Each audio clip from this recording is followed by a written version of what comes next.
Hello, fans of the strange, dark, and mysterious. Today's episode is a unique one. It's a fan favorite. It comes from episode number 56, which is titled, A Truly WTF Story. In 2016, a woman had just pulled into her driveway in her quiet neighborhood in Missouri when suddenly her passenger door flung open and in jumped a man she didn't recognize who was wielding a knife. The woman froze in terror, hoping this was just a robbery. But when the man spoke, she knew this situation was much, much worse. 10 minutes later, the police arrived at the woman's house, and what they saw in the hallway of the first floor shocked them. However, the real shocker came a week later when they realized who this man was and why he had gone to that woman's house in the first place. This story starts a bit slow, but then it spirals into madness very rapidly. And that is why this story has become one of the most infamous true crime cases in modern history. But before we get into today's story, if you're a fan of the strange, dark, and mysterious delivered in story format, then you come to the right podcast because that's all we do. And we upload twice a week, once on Monday and once on Thursday. So if that's of interest to you, please re-pit the 5-star review buttons pitted olives. Also, please subscribe to the MrBallen podcast wherever you listen to podcasts so you don't miss any of our weekly uploads. Okay, let's get into today's story.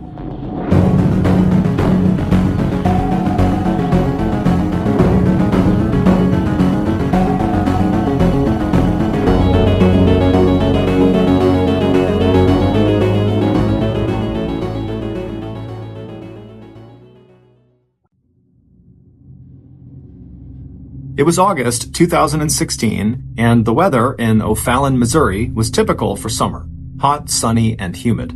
58-year-old Pamela Hupp, who lived in O'Fallon, walked to the front door of her neat little 3-bedroom house on Little Brave Drive, and she opened the door. But before stepping outside, she gripped the leash of the family dog and then looked around very intently outside at the other equally tidy upper-middle-class houses that made up her new neighborhood. Pam and her husband Mark had only moved into the Great Warriors subdivision about 2 months earlier, and Pam was still getting a feel for the community. After scanning the street and not seeing any people or cars that were out of place, Pam relaxed and then told herself to stop being ridiculous. It had been a tough few years, but soon she and Mark would have a new circle of friends and acquaintances, and she'd know all her neighbors by name or at least by sight. After all, while Pam and Mark might be new to this particular neighborhood, the couple, along with their 2 kids, had lived in O'Fallon for the past 15 years, and so knew the area as well or better than most of its residents did. In fact, when Pam drove their late-model SUV around O'Fallon, she didn't have to look too hard to find houses that she and Mark had, over the years, bought, renovated, and sold for a profit. Thinking of Mark, with his talent for building things and his passion for fine cabinetry work, Pam smiled to herself. Neither one of them had wound up achieving the dreams they had had when they had graduated from high school, but they had done pretty well for themselves in the house flipping business. Pam stepped outside and closed the front door of her house behind her. Then, as she walked down the gentle slope of her wide driveway towards Little Brave Drive, her 1-year-old puppy pulled at the leash, eager for Pam to pick up the pace. As Pam leaned back to keep her balance, she had a flashback to her teenage years when she was a cheerleader and a member of her high school's gymnastics team. Back then, she could have walked a dog and done cartwheels, both at the same time.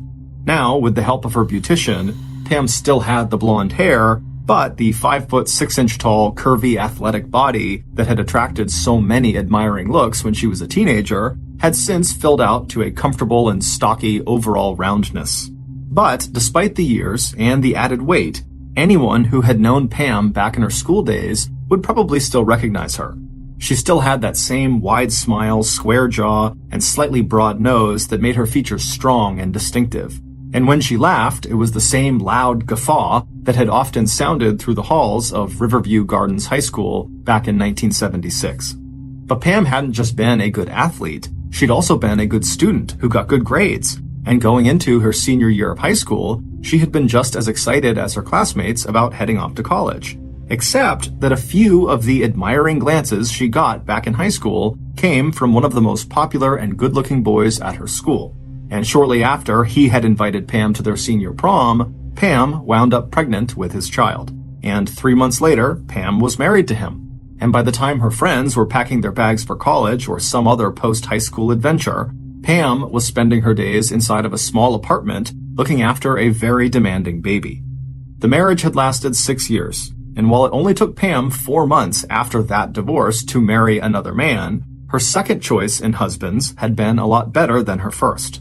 The second husband, Mark Hupp, was a quiet and very likable guy who was 4 years younger than Pam.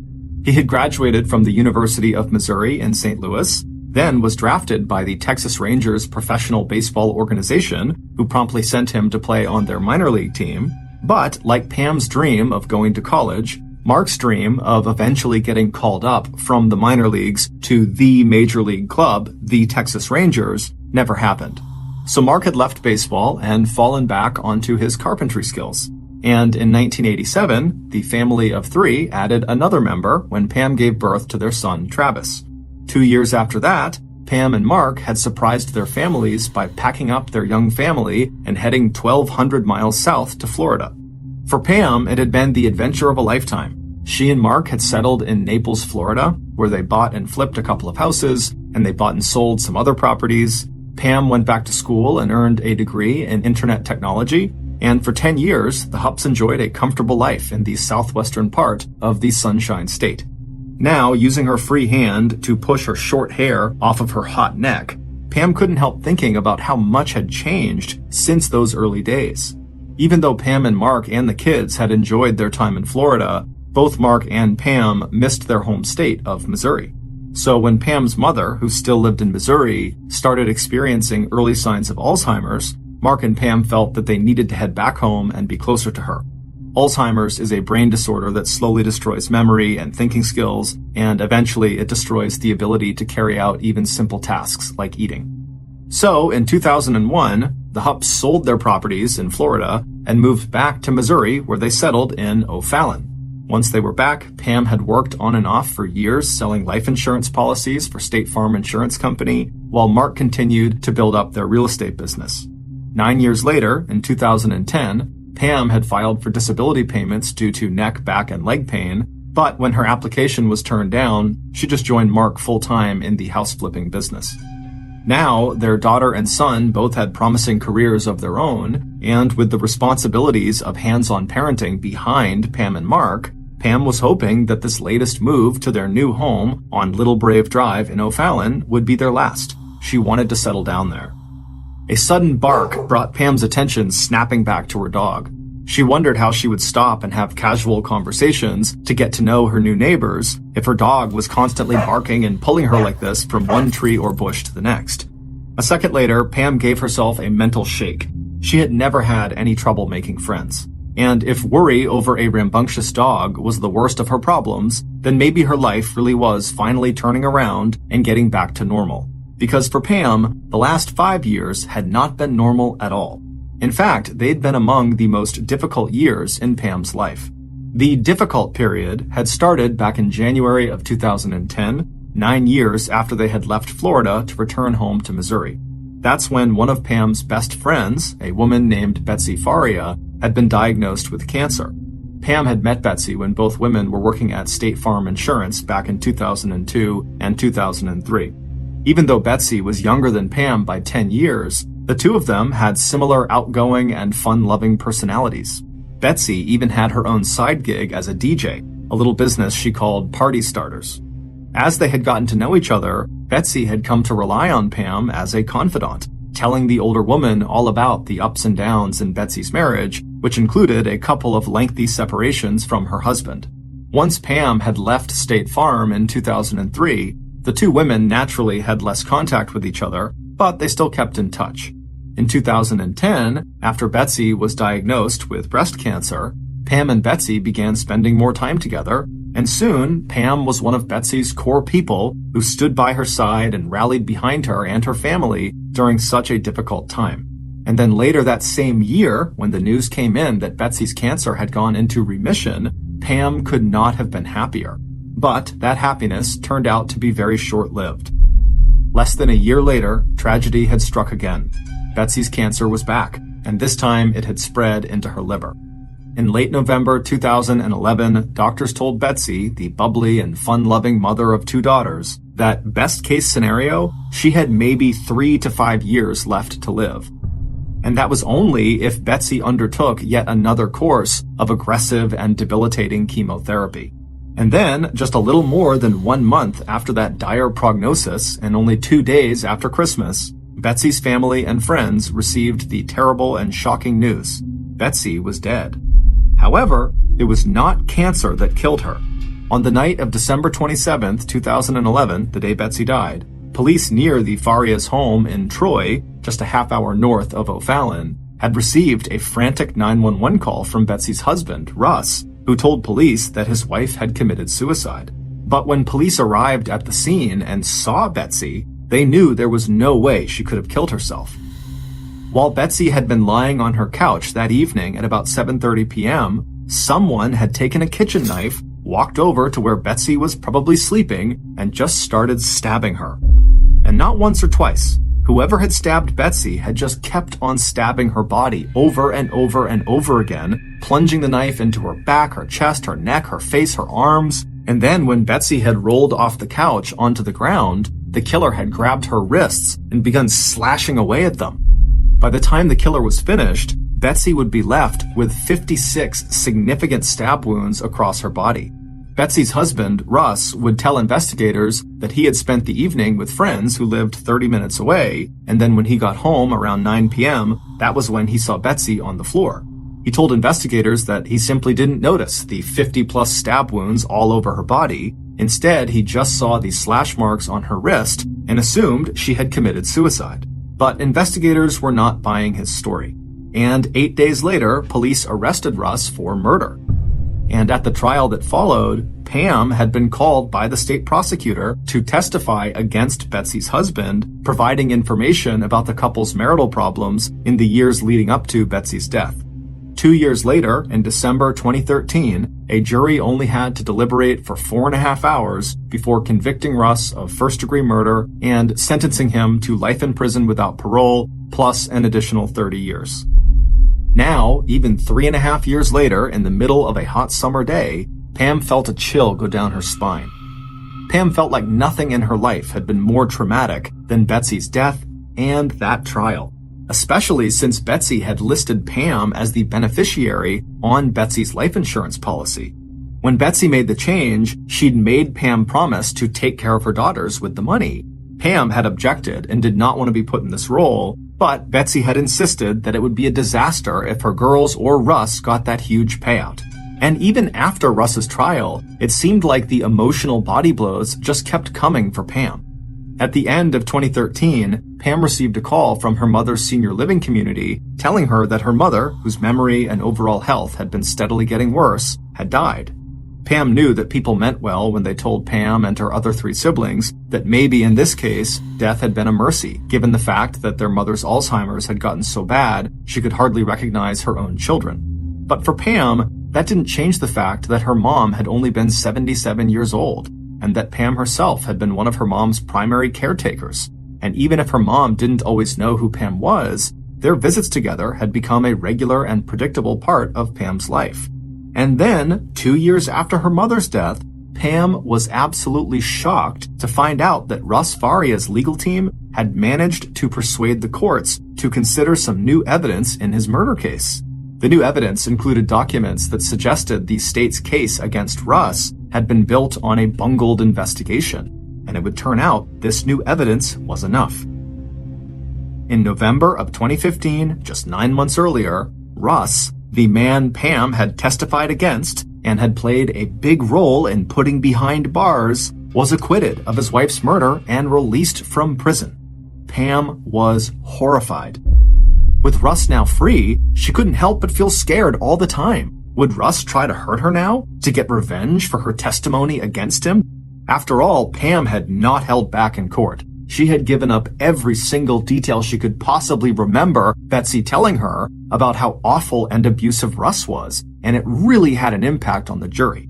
And so Pam knew Russ must hate her. But now, as Pam turned the corner back onto her street and saw her beautiful new house in view, she tried to push those memories away. She knew what Russ looked like, she knew what kind of car he drove, and she had already taken her own precautions. She and her husband Mark, the year before, had bought a handgun, and recently she had taught herself how to use it.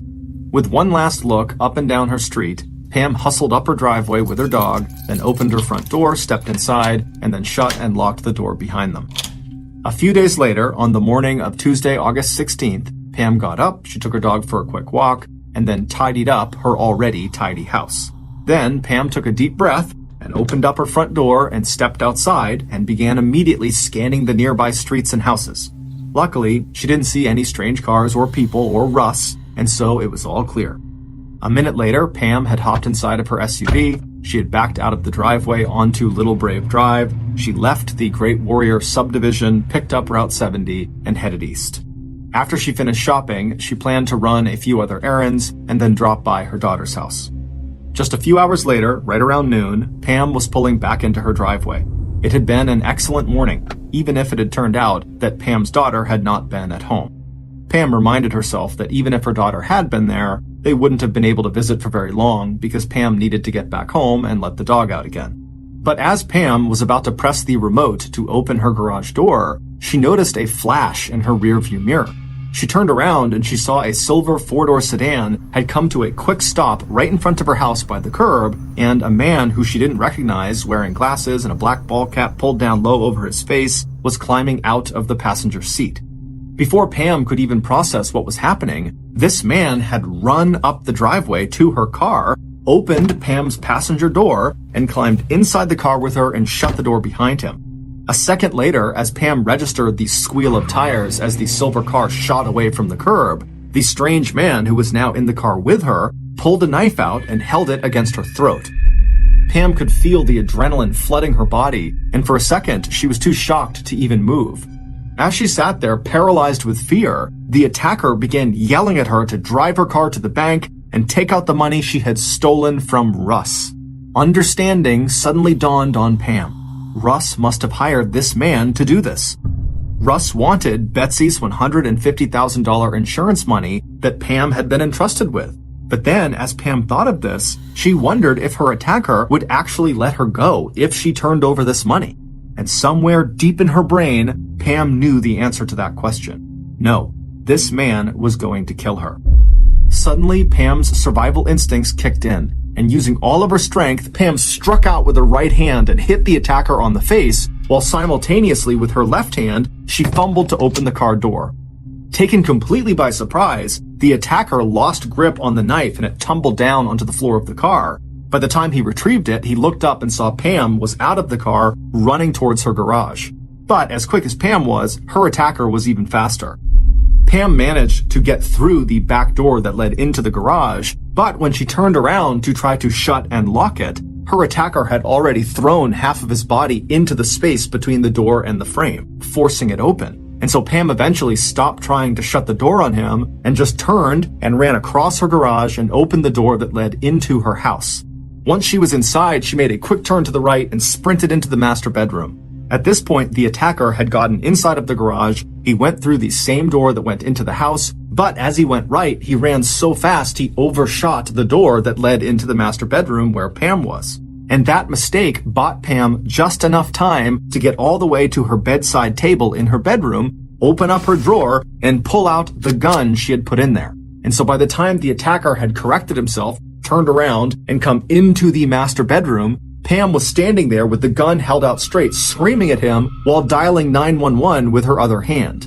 The time was 12:10 p.m. as the dispatcher at the O'Fallon police station picked up that emergency call. The dispatcher could hear the voice of a woman on the other end of the line calling for help and yelling at an intruder to get out of her house. Then there was the sound of a scuffle and a man's voice in the background, and before the dispatcher could get the caller's address, she heard the distinctive and unmistakable sound of 5 gunshots, all fired in rapid succession. By the time police arrived at Pam's residence just minutes later, Pam was standing just inside of her open garage, clutching the collar of her dog, who was cowering and whining at her feet. And inside of her house, the man who had just attempted to kidnap and rob her was dead.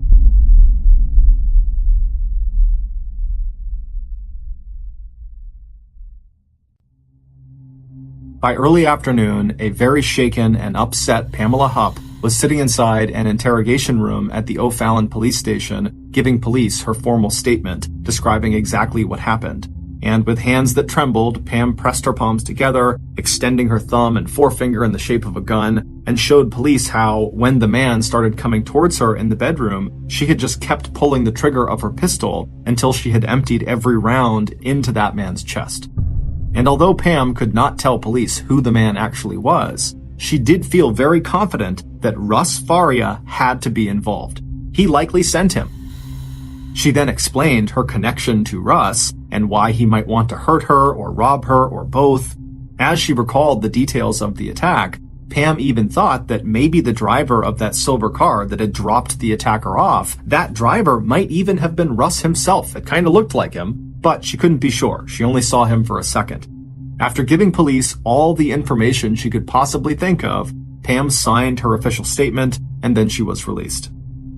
Just like Pam, detectives also believed that what happened to her had to be connected to Russ and his recent acquittal. But 7 days after the attack on Pam, investigators had discovered that while the attack on Pam was indeed connected to Russ, it was connected to him in a way that no one was expecting. Based on what the investigators learned, here is a reconstruction of the days leading up to the attack on Pam, as well as what actually went down on that day, August 16th. On August 10th, 2016, 8 months after Russ was released from prison and 6 days before Pam was attacked, 39-year-old Carol Alford was sitting on the front steps of the porch attached to her home in a trailer park just north of St. Louis. The weather that morning was hot and muggy, but Carol didn't seem to notice. She was wearing a long-sleeve lime green hoodie and lounge pants. Her only concession to the heat was that she didn't have on any shoes, and she was letting her dog wander around her little yard while she sat still, rather than the two of them going out for a walk. At around 11 a.m. that morning, Carol was surprised to see a car she didn't recognize pull up alongside her driveway. The driver rolled down the car window and asked if Carol was interested in earning $1,000. The driver introduced themselves as a producer for NBC's TV program Dateline and said that they were looking for people to help them with a reenactment scene that involved staging a robbery, kidnapping, and a 911 call. Carol thought this was a bit odd, but she was intrigued and she wanted the money, so she said, okay. At which point, the driver instructed Carol not to bring her car keys or cell phone. Carol nodded, but narrowed her eyes. Suddenly, this whole thing felt very off. She told the driver she'd be right back, and then she turned around, walked into her house, and into her kitchen. There, she opened a drawer and began rummaging around inside of it until she found what she was looking for, a folding knife. Carol slipped the knife into one sleeve of her hoodie and then walked over to the counter and took out a large kitchen knife from its holder and put that into her front pouch pocket. Then Carol picked up her cell phone, she silenced the ringer, and tucked her phone out of sight in her pants pocket. $1,000 was a lot of money, but there was no way Carol was getting into a car with any stranger unless she felt like she could protect herself. And so Carol, now armed with 2 weapons and her phone, walked back outside and climbed into the car. As the driver pulled back onto the road, they told Carol that they were doing the reenactment at a location that was just behind a nearby strip mall. But after driving for only a few minutes, Carol suddenly felt like she had made a terrible choice, and she needed to get out of that car immediately. So she told the driver that they needed to go back to her house for just a minute because Carol had forgotten to put on her shoes before getting into the car. The driver looked over at Carol's feet, and sure enough, Carol did not have any shoes on, and even though the driver was really annoyed by this, they agreed to go back to Carol's trailer. When they got there, Carol suggested that the driver pull all the way into the driveway, and then as soon as the car was stopped where Carol had suggested, Carol hopped out, and then as she walked towards the door of her trailer, she very deliberately looked up, making sure that the surveillance camera on the corner of her front porch was aimed directly at the front of the driver's car, where it would get a clear picture of the car's driver and the car's license plate. Carol would go inside of her trailer home and then come out a minute later, still barefoot. She approached the driver and said she changed her mind and did not want to do the gig after all. And then Carol looked again, very deliberately, at the security camera that was now peering down directly on both of them. And then Carol turned around and stared at the driver, suspicion written all over Carol's face. As the driver looked at the camera, Carol stepped back and pulled out her cell phone and showed it to the driver and said, "Yeah, I am going to call the police. And yes, that is a security camera and it's watching you." Without a word, the driver rolled up the window, pulled back out onto the narrow road, and drove away. And true to her word, Carol would call the St. Charles County Police. She told the emergency dispatcher that she just had a very strange encounter with someone claiming to be a Dateline producer, and Carol just wanted the police to know about it. 6 days later, on the morning of August 16th, the day Pam was attacked, the driver who had approached Carol decided to try a different neighborhood further to the south. 40 minutes later, the driver rolled up to a complex of plain 2-story brick buildings separated by strips of lawn and central sidewalks. Scanning the scattering of chairs along the various entryways to the apartments, the driver spotted a young man sitting in the shade, legs outstretched in front of him, head tilted back as he looked up at the cloudy sky. In this man's world, $1,000 was a lot of money. He had 2 young children and not much in the way of income or excitement. So, when the driver rolled down the window of their car and explained that they were a Dateline producer looking for someone to reenact a robbery, kidnapping, and 911 call in exchange for what seemed like a small fortune, the young man did not hesitate. A minute later, the young man had hopped into the car, and then on the 17-mile drive west to Pam Hupp's house on Little Brave Drive, the driver of the car carefully explained exactly what they wanted the young man to do. "When you get there, tell her to give you the money. Make her drive you to the bank and get it for you," the driver told Lewis. "She's gonna try to make a call to 911, and things might get a little physical, but remember, tell her you are there to get the money. That's the most important part." By the time the car reached Pam Hupp's house, the driver's actor for the day was excited and ready to play his part in this reenactment. Little did he know, he was walking into a trap. After the young man had barged into Pam's bedroom, he had tried to follow the script and say the lines that the driver had told him to use, but as he did, he looked up and saw Pam was not only on the phone with 911, but was also holding a gun in her other hand, and she was aiming it at his chest. The young man, believing this must just be part of the reenactment, continued to try to say his lines, but at the same time he began backpedaling into the hall. But before he got there, Pam began pulling the trigger. When police found the young man 10 minutes later, he was lying in a pool of blood, his head propped against a doorway. When police checked his pockets, they found a clear plastic bag containing a handwritten note and 9 $100 bills.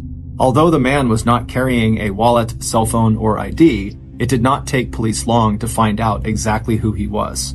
Running the dead man's fingerprints through their database of known criminals, police got a match to a 33-year-old local St. Charles man named Louis Gumpenberger. According to police records, Lewis had had several brushes with the law back when he was in his early 20s, including a drunk driving charge and a few court entries that involved non-payment of child support for his 2 kids. By August 17th, one day after the shooting, investigators were knocking on the door of Margaret Birch, Louis Gumpenberger's mother. She had just gotten back from filing a missing person report for her son at the local police station. Margaret was devastated when police told her that Lewis was dead. But when police went on to explain the circumstances of his death, that he had been shot after forcing his way into a woman's house, Margaret dropped a bombshell. What the police had just told her was actually not possible. Meanwhile, investigators from the O'Fallon Police Department were following up on another lead from the St. Charles Police. 7 days earlier, on August 10th, police had received a 911 call from Carol Alford, who described a disturbing encounter she had just had with a stranger who had approached her at her home and then tried to get her to go with them to act out this weird kidnapping robbery scene for $1,000. But at the time, on August 10th, the police did not act on any of the information she gave them. However, fast forward a week back to August 17th, the day after Lewis was killed, and suddenly now, given the weirdness of Lewis's actions and the statements given by Pam about what she saw and what she heard, it seemed possible that the mystery driver who had been rejected by Carol had simply moved on to someone else to try to wrap up in their bizarre scheme, and that someone else was likely Lewis. And so the police hauled Carol into the O'Fallon police station, and they showed her a lineup of 6 photographs of people they thought could be the mystery driver. And without a moment's hesitation, Carol reached over and tapped a particular picture. "This one," she said. "This is the person who approached me." 6 days later, on Tuesday, August 23rd, police had confirmed that yes, the person who approached Carol was the same person who approached Lewis.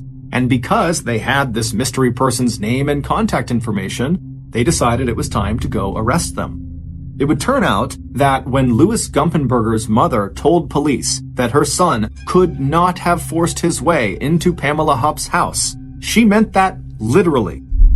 Louis had been in a terrible car accident in his youth that had left him with a serious and irreversible brain injury. The injury had left him with the mental capacity of a 12-year-old, which made him very gullible and exploitable, and the injury had left him with serious physical limitations as well. Most notably, Louis could barely walk. And so when Louis's mother was told that her son had run up the driveway and barged into Pam's house, Louis's mother knew that could not be true. Louis literally could not run. And it would turn out Louis's mother was correct. Louis did not do any of the things Pam accused him of doing because the story Pam told police about the attack on her had been a total lie. There was never a silver car that suddenly pulled up outside of her house, driven potentially by Russ Faria, that contained Louis, who had then leapt out and charged up the driveway to attack her. What really happened was Pam, aka the mystery driver, had become totally paranoid after Russ was let out of jail.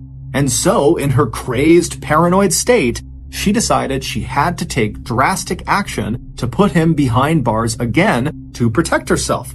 And so she put together this very elaborate scheme to frame Russ for murder. Then she began looking around town for someone to kill. And she found Carol first, but Carol did not fall for the trap.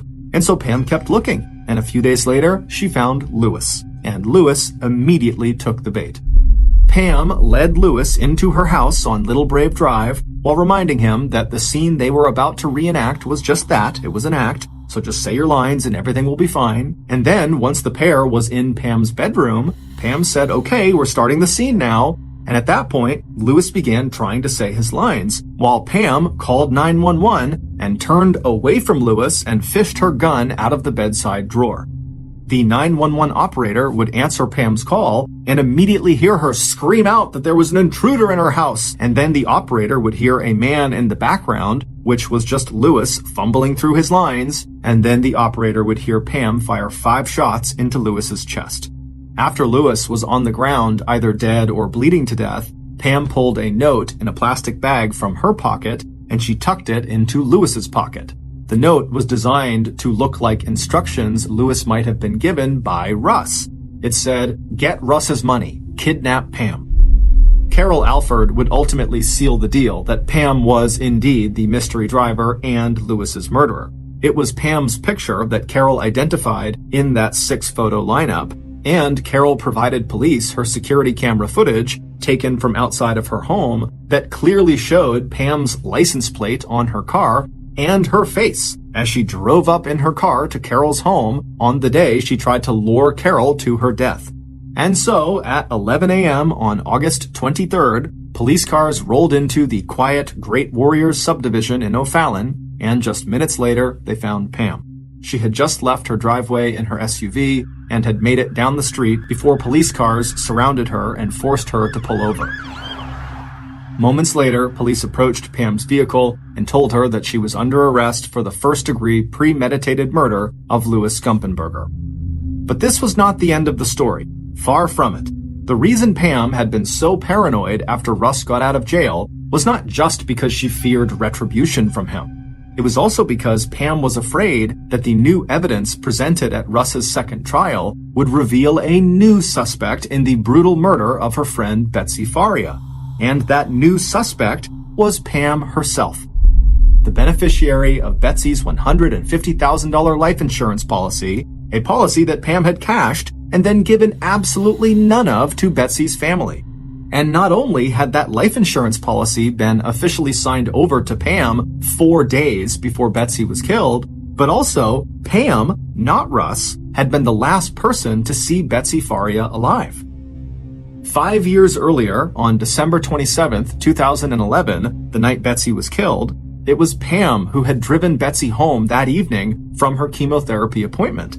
And it was Pam who had helped get Betsy settled comfortably on the family couch, likely just minutes before Betsy was stabbed 56 times with a kitchen knife. And right after that violent and gruesome murder, it was Pam who fed overly willing prosecutors unsubstantiated allegations that Pam claimed Betsy told her in confidence that painted Russ Faria as an abusive and violent spouse. It was also Pam who kept pushing the theory that Russ must have killed his wife in a fit of rage when he discovered he was not the beneficiary of her life insurance policy. And it was also Pam who kept elaborating on that story and bringing in even more damning testimony about Russ to the state's lead prosecutor, and the prosecution team ate it all up. But Russ knew Pam had been lying the whole time, and so immediately after Russ was acquitted and freed from prison, he directed his lawyers and the press to look at all the evidence in his wife's murder case again. And he started urging the courts to investigate Pam as the primary suspect in his wife's murder. And reporters and lawyers weren't just asking questions about Betsy's death. They were also asking questions about the death of Pam's own mother. According to the official police report, on October 31st, 2013, Pam's mother had apparently died of a fall from her second-floor apartment balcony. But in hindsight, that accidental death was starting to look suspicious. The autopsy revealed that at the time of her death, Pam's mother had ingested 8 times her recommended dose of the sedative Ambien. Not only that, the 77-year-old Alzheimer's patient had somehow fallen through, not over, the railings of her balcony. And not only was Pam the last person to see her mother alive, Pam was also one of the beneficiaries of her mother's $500,000 life insurance policy. Just a few hours after Pam was arrested for the murder of Louis Gumpenberger, detectives sat Pam down inside of an interrogation room and reviewed all of the evidence against her. After they were done going over it, Pam's only response was that she wanted to speak to her attorney. When investigators left the room to call her attorney, a video recording of the interrogation session showed Pam reaching across the desk in front of her and grabbing a ballpoint pen that she slips into the back waistband of her jeans. Video footage also showed that while Pam was sitting there alone, she repeatedly reached up and touched each side of her neck as though searching for the location of her jugular vein. If that vein is punctured or severed, a person can quickly bleed to death.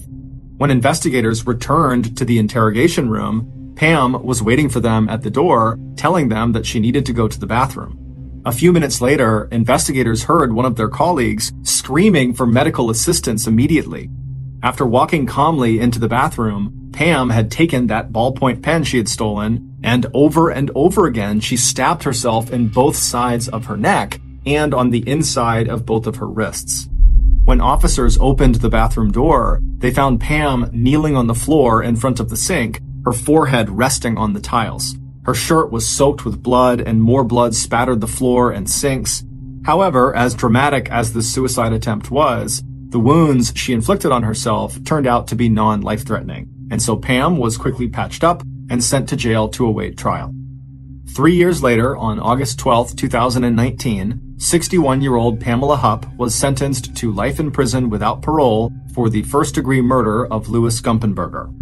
2 years later, in 2017, the medical examiner's office changed the official cause of death for Pam's mother from accidental to undetermined. A year after that, in 2018, the state prosecutor and judge who were involved in Russ Faria's first and badly botched trial were both voted out of office. 2 years after that, in March 2020, Russ Faria, now engaged to Carol Alford, the woman Pam had tried to lure to her death, was awarded $2 million in damages for the wrongful conviction that put him behind bars for 3.5 years. And finally, 2 years after that, in February of 2022, Pamela Hupp was officially charged with murder in the stabbing death of Betsy Faria. According to the prosecutor who was preparing the case against Pam, the motive for that murder was financial gain. If Pam Hupp is convicted of Betsy's murder, The prosecutor has said he will seek the death penalty.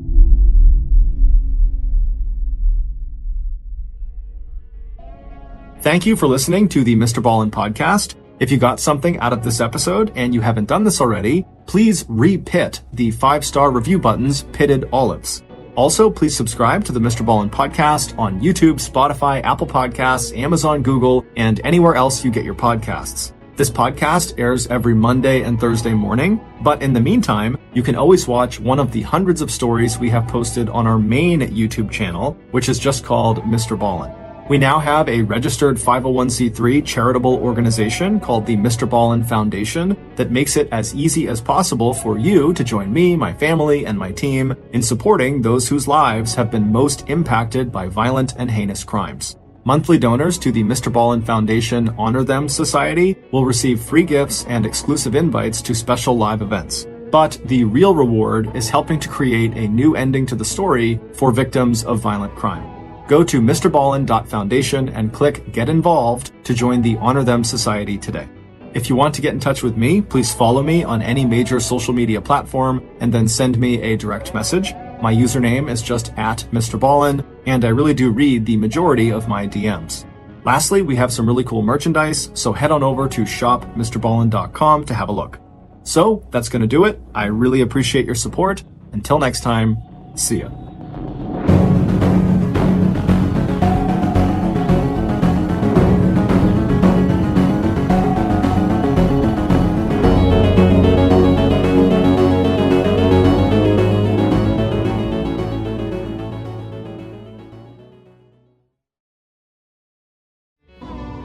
Hey fans of The Strange, Dark, and Mysterious, today's episode is a fan favorite. It comes from episode number 30, which is titled YouTube Murder. In May of 2009, someone in Guatemala uploaded an 18-minute long video to YouTube titled YouTube Murder. Within hours of it being published, the video went massively viral to the point where YouTube's servers began to crash. And in Guatemala, angry crowds of people demanding justice began forming in the streets. When the president of Guatemala reluctantly authorized an investigation into what this video actually meant, no one was ready for the insane truth it revealed. But before we get into today's story, if you're a fan of the Strange, Dark, and Mysterious delivered in story format, then you come to the right podcast because that's all we do, and we upload twice a week, once on Monday and once on Thursday. So, if that's of interest to you, please offer to tint the 5-star review button's car windows free of charge, and then when they say yes, spray paint all of their windows black. Also, please subscribe to the MrBallen podcast wherever you listen to podcasts so you don't miss any of our weekly uploads. Okay, let's get into today's story.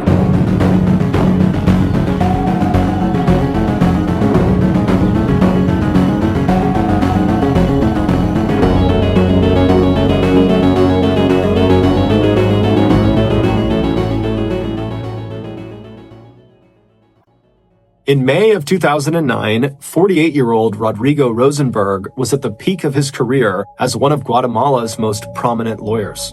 Tall, handsome, and charismatic, Rodrigo had law degrees from both Cambridge University and Harvard University, and he was the co-founder of a very successful corporate law office in Guatemala City, the country's capital. And while it was obvious that Rodrigo had worked very hard for all of the nice things he had, like his luxury Mercedes-Benz car, in reality, he didn't really have to work for a living.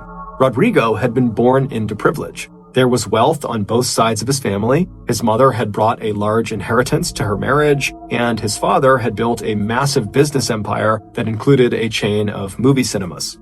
When Rodrigo stepped out of his office building in downtown Guatemala City to meet a client for lunch at one of the upscale restaurants tucked away in the capital's maze of boutiques and little markets, he looked exactly like what he was, a member, like his parents before him, of the Guatemalan oligarchy, a small group of rich, upper-class conservative Guatemalans who had connections and influence in government and business. He always wore a dark, perfectly tailored suit, an immaculate white shirt, and a pale blue tie, an expensive uniform that set off his dark features and the ring of black hair cut short around the crown of his bald head. And when Rodrigo talked to his client in one of those hacienda-style eateries with red clay-tiled roofs and cool stucco interiors that he especially favored, it wouldn't be long before his client, like all of Rodrigo's clients, realized that it wasn't just the money or influence that drove Rodrigo. Like his friends and associates like to say, Rodrigo had a strong sense of purpose as well as ambition, and a very strong sense of right and wrong. He had chosen a career in law because he liked the clarity of the law. If it was practiced fairly, he felt like it was the best way of settling disagreements and disputes. But the thing that really made Rodrigo stand out in this Central American country of 16 million people was not just his brilliance and his drive, it was the fact that he had a reputation for absolute honesty. Because Guatemala was a country best known in the world for its incredible levels of corruption and violence. Even though 36 years of civil war between authoritarian rulers and leftist guerrillas had ended back in 1994, that conflict had left more than 200,000 people, many of them civilians, dead, and another 45,000 people, quote, disappeared, which meant either killed or kidnapped, mostly the work of government forces or right-wing paramilitary groups. But after the 1994 peace agreement was signed, most of the people in Guatemala who had committed the murders and rapes and other widespread human rights violations that took place during the Civil War were never prosecuted or called to account for their crimes. Instead, in the post-Civil War Guatemala, these should-be war criminals simply turned to new careers, such as participating in organized crime, becoming assassins for hire, or getting in on the very lucrative Central and South American drug trade. And 15 years later, even though Guatemala had a democratically elected civilian president who had promised to root out crime and government corruption, these criminals and their criminal networks had still been able to reach their tentacles into almost every government and law enforcement agency, and nearly half the country wasn't under any government control at all. By 2009, Guatemala had the third highest murder rate of any country in the world, averaging more than 123 homicides every week, and 97% of those murders went unsolved. And the few cases that did go to trial often ended with the alleged killers going free after judges or prosecutors or witnesses were bribed, threatened, or even murdered. So in this sea of corruption, where everyone with power seemed to have dirt on their hands, Rodrigo stood out for his willingness to shamelessly call out criminal behavior wherever he saw it. So to anyone who knew Rodrigo, it didn't come as any surprise when he wasn't just horrified when one of his very own clients was assassinated in broad daylight. He was absolutely furious. Especially since this particular client, Musa Khalil, had a reputation for being a very ethical businessman who treated his workers fairly. Since arriving in Guatemala from Lebanon when he was just a young man, 76-year-old Musa had worked his way up from poverty to become a successful coffee producer and textile manufacturer. Although Rodrigo was not personally close to Musa, Rodrigo admired and respected the older man because the man refused to steal from the state or make payoffs to get favorable deals on his coffee or manufacturing companies. Musa was a straight shooter, just like Rodrigo. The assassination took place in Guatemala City on April 14, 2009, as Musa and his 37-year-old daughter Marjorie were waiting in their car at a traffic light while on their way to lunch. According to eyewitnesses, a car pulled up quickly behind them, and a man hopped out and approached the front passenger seat of the Khalil's car where Musa was sitting. Musa and his daughter likely assumed that this man just wanted to ask them a question, but as soon as this man reached their car window, he pulled out a 9mm pistol and he fired 9 shots into Musa's head and torso. By the time the police arrived, the gunman had fled the scene on the back of a motorcycle driven by an accomplice, and Musa, along with his daughter, were both dead. It would turn out one of those 9 bullets that were fired at Musa had passed right through his body and struck and killed his daughter. She was not the intended target, she was just collateral damage. On the day of the murders, right after Rodrigo had found out about them, he contacted his 24-year-old son, Eduardo, who was also a lawyer at Rodrigo's law firm, and told him to meet him at the crime scene. When Eduardo arrived, he found his father pacing back and forth in front of the yellow crime scene tape, demanding answers from the police who had converged on the scene along with medical personnel. Turning to his approaching son, Rodrigo swept his arms out to either side in a gesture of helplessness and frustration that took in the whole chaotic scene in front of them. There was also an expression of shock and sadness on his father's face that Eduardo didn't see very often. You couldn't live in Guatemala without feeling like violence, even murder, was just business as usual. But Eduardo also understood that there was something different about this crime. Something that made it stand out, especially to members of the city's wealthy upper class, because, like them, Musa and his whole family were people with power and influence. They had personal ties with people inside the administration of Guatemala's president, Alvaro Colom. If Musa could be gunned down in cold blood in the middle of the day, others among the Guatemalan elite worried that the same thing could happen to them too. Before leaving the crime scene, Rodrigo told his son in a bitter voice that the police, like always, would probably never find and prosecute the people who killed Musa and Marjorie. And even if they did, they'd never be able to touch whoever it was that had organized the assassination in the first place. It didn't take long for Rodrigo's prediction to come true. Even though thousands of people turned out for the funeral service of Musa and his daughter, including President Colom's powerful private secretary, police made absolutely no progress on tracking down the killers, and it wasn't long before the murders just seemed like all the others in Guatemala, just numbers on a stat sheet. Except this time, Rodrigo had had enough. Musa had been a good man, and his innocent daughter, Marjorie, had left behind a husband and 2 children. And so if the police were not going to catch their killers, then Rodrigo would. Rodrigo told his son that one way or another, he was going to get to the bottom of this and figure out exactly who did it and why. But almost as soon as he got started asking questions, Rodrigo noticed that even by Guatemalan standards, the police seemed to have gathered virtually no information outside of taking the obligatory statements from witnesses who saw the assassination and asking Musa's family if he had had any business or money troubles. And as Rodrigo began calling some of his contacts within the government about the police investigation, he began to wonder whether there was an active attempt going on inside President Colom's circle of advisors to cover up some connection that the government itself might have to the assassination. So just a few days after Musa's funeral, Rodrigo turned to another one of his clients, a man named Luis Mendizabal, who was also a close friend of Rodrigo's.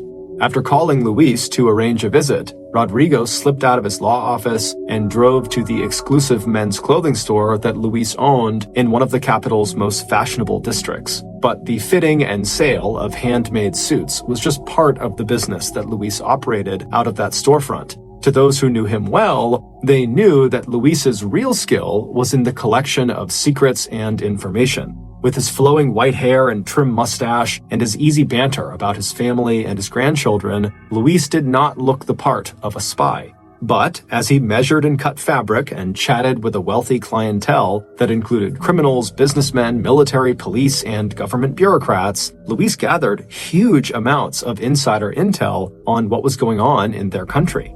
And so if there was anyone who could help Rodrigo find out who killed Musa and Marjorie, it was Luis. Rodrigo's hunch paid off. Before long, Luis had come up with a possible lead in the Musa murder case.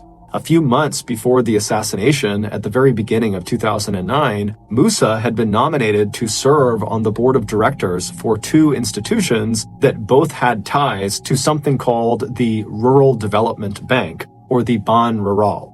The Ban Rural was the major funding source for the president's popular social programs, and these 2 institutions that had invited Musa to join them were engaged in a power struggle over which one of them would control the bank. But since rumors of sketchy financial dealings were already swirling around Ban Rural, when Musa was offered these 2 board positions, Rodrigo had actually advised him not to accept either of them. However, Rodrigo had no idea what Musa's final decision had been. Luis suspected that Musa, as he began to do his own research on these 2 institutions, had uncovered that one or both of them were engaged in financial mismanagement. More conversations with Musa's family seemed to confirm this theory. One of Musa's surviving daughters told Rodrigo that her father had received threatening letters from officials on the 2 boards, and that Musa had apparently written back to them saying, "You can't tell me what to do, and I will protect myself from my enemies."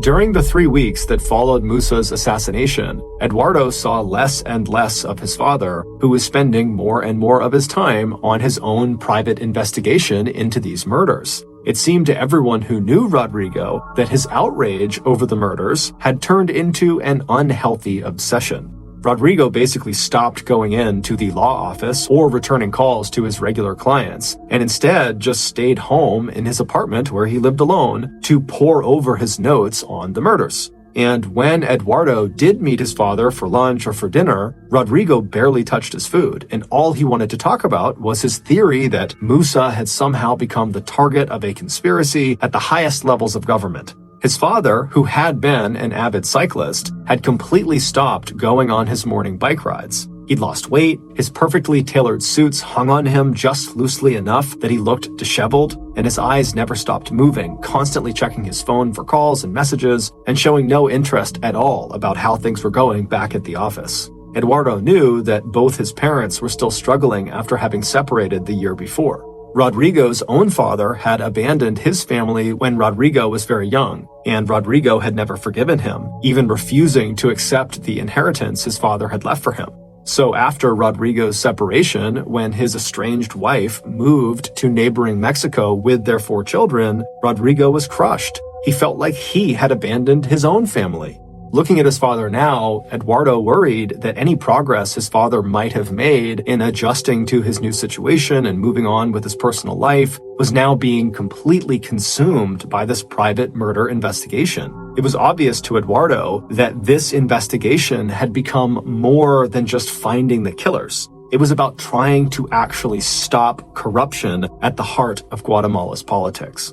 And in early May of that year, Rodrigo suddenly knew, without a doubt, that all that digging and all the documents he was putting together about corruption at Ban Rural, all the names and dates of meetings, the involvement of President Colom and his wife, all of it was finally getting him closer to the people who had murdered his client.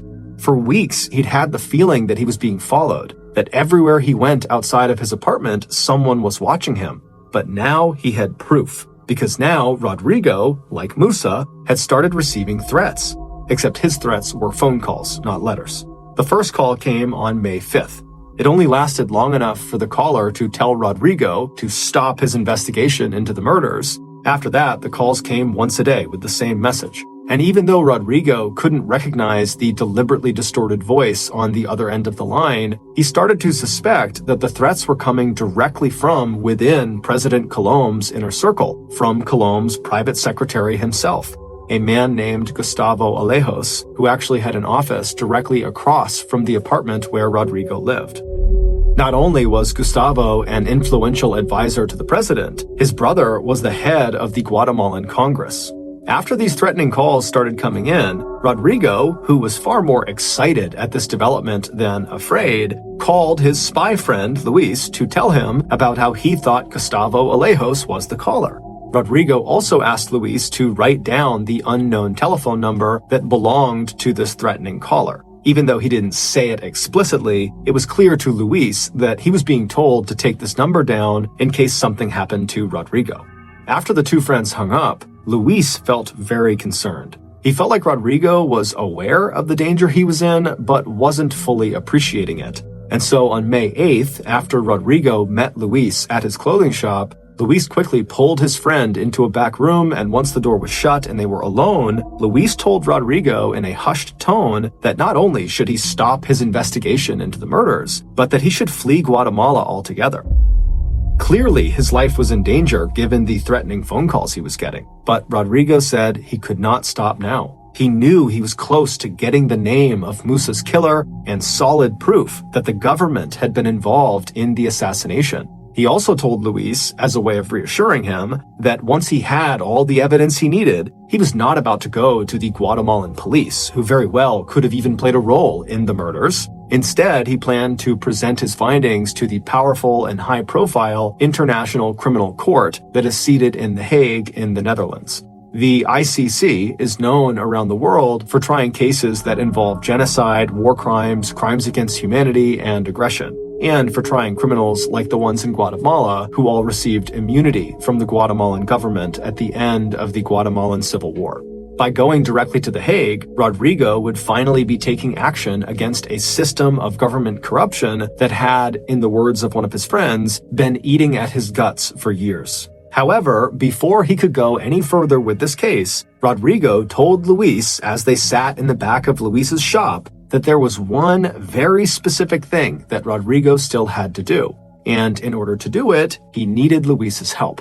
It was a favor.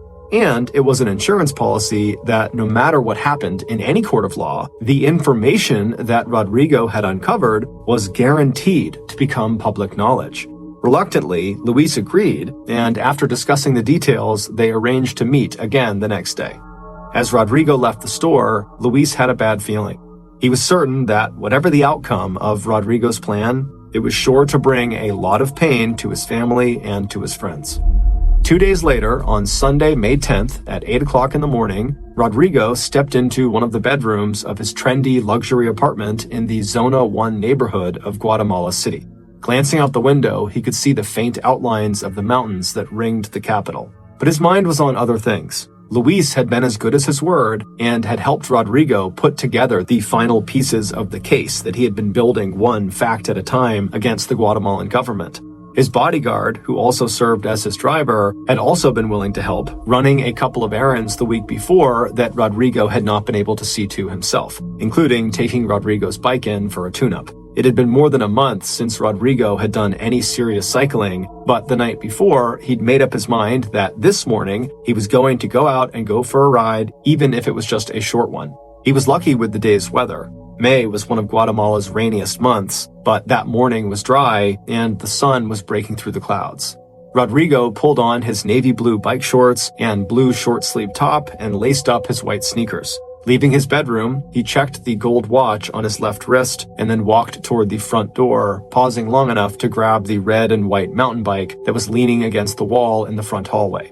He wheeled his bike to the elevator, and a minute later, he was pushing the bike out of the apartment complex onto the sidewalk that led to the main street that ran left to right in front of the building.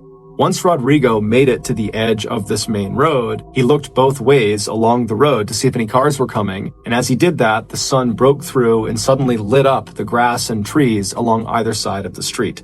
Just before getting on his bike, Rodrigo checked to make sure his iPod was queued up to his favorite band, Santana. He hit play, and then he pushed his bike off the curb into the road. He turned right, then hopped on his bike and began pedaling down the street. After only a few hundred yards, Rodrigo turned right again off of the main road onto a service road. The sun reflected off the windows of a brown and white high-rise apartment just ahead of him on the left. Minutes later, Rodrigo noticed a man running across the street in front of him from the left to the right, and at first, Rodrigo thought it was a jogger. But then he noticed this man was wearing jeans and a dark jacket with a high collar. The running man, after he crossed the street and was on the right side, he slowed and then looked intently at Rodrigo. And for a second, their eyes met. And then this man with the jeans and the jacket began running at full speed towards Rodrigo. Before Rodrigo could do anything except make a final erratic swerve to the right that took his bike right to the edge of the curb, the man had closed the distance between them, reached into the waistband of his jeans, and pulled out a gun.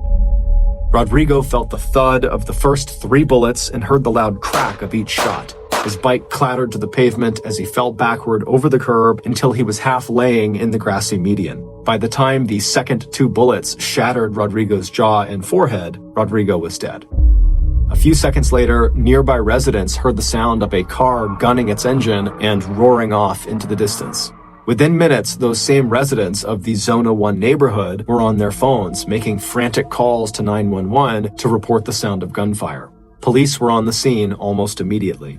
On his way to Rodrigo's apartment, Rodrigo's bodyguard heard the sirens and saw the police cars that were blocking the service road near his employer's apartment. He slowed down, and as police started setting up a perimeter, he thought he caught a glimpse of a red and white bike on the pavement. He parked his car at the top of the service road, and as he jumped out and headed towards the knot of police and emergency personnel, he pulled out his phone and called Rodrigo's son, Eduardo, because by now, the bodyguard could clearly see that the body sprawled on the edge of the service road near that red and white bike belonged to his employer. Rodrigo's bodyguard had known what Rodrigo was working on. He'd even run some errands that he'd suspected were related to the case his boss was investigating. He'd warned Rodrigo to be careful. He wished now that he had insisted on staying over last night and accompanying Rodrigo on this bike ride. A few minutes later, Eduardo, as well as his father's friend, Luis, showed up at the crime scene. Ashen-faced, Eduardo identified himself as Rodrigo's son, but before he and Luis had time to process what they were seeing, they were both approached by Guatemala police officers who were eager to start gathering information about what had happened. Right as the two men stepped back away from the carnage in front of them, Eduardo noticed his father was wearing a wedding ring on his finger again. And instantly when he saw that, Eduardo recalled a secret his father had told him right around the time Musa and Marjorie had been killed. And as he thought of this secret, Eduardo felt an unexpected rush of grief come over him, and his eyes started to fill with tears. He felt so sorry for his father, and he just hoped that the police would be able to find his killer and bring them to justice. But before the police could really even begin their investigation, something happened that would push the Guatemalan government to the edge of total collapse.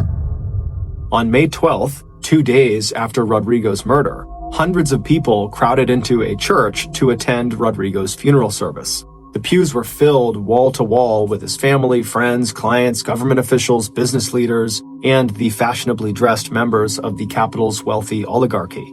Right after Eduardo had delivered his father's eulogy, Rodrigo's friend, Luis, stepped forward and addressed the mourners, who looked like a who's who of the Guatemalan elite.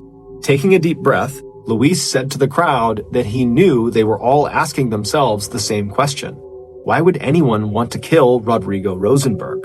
Then Luis held up his hand, showing the crowd a case that contained a DVD. This, he said, contained the answer to that question. Once these surprised and excited murmurs quieted down, Luis went on to say that Rodrigo had left instructions that if he was murdered, then Luis should go public with the 18-minute-long video that he now held in his hand. Luis, who said that he himself had only seen the video after his friend's death, invited anyone in the crowd interested to take a copy of the DVD with them when they left. One of the mourners who took Luis up on that offer was a government minister who immediately called President Colom's personal secretary, Gustavo Alejos, to tell him what had just happened. A few minutes later, the minister slipped out of the church and drove straight to the National Palace in the center of Guatemala City, where President Colom lived with his wife. As President Colom, along with his vice president and closest advisors, gathered in the president's office, an aide slipped the disc into the president's computer and then hit play. A second later, they were all staring at an image of Rodrigo sitting alone behind a table with a blue screen behind him. He was wearing his usual navy blue suit, pressed white shirt, light blue tie, and wedding ring. In front of him was a microphone. There was nothing professional or polished about the production of the video that filled the computer screen in front of the president and his aides. And for some reason, that made the message that Rodrigo delivered even more believable and chilling. After stating his name for the record, Rodrigo wasted no time dropping the bombshell that would soon be heard all over the world, as the 18-minute-long video was uploaded to YouTube, where it would go viral under the simple title, YouTube Murder. On the video, Rodrigo very calmly states, "If you are seeing or hearing this message, it means that I've been murdered by President Alvaro Colom with the help of his personal secretary, Gustavo Alejos." Rodrigo would also blame the president, his wife, and Gustavo Alejos for the assassination of Musa Khalil and his daughter. Rodrigo stated that they were killed because Musa's involvement with the Rural Development Bank, Ban Rural, had put him in a position to reveal the president and first lady's abuse and misappropriation of Ban Rural funds. Rodrigo said the president's motive for killing him, Rodrigo, was because Rodrigo had direct knowledge of the conspiracy to kill Musa, and that Rodrigo also had proof that the president and first lady were using Ban Rural to embezzle and launder millions of dollars.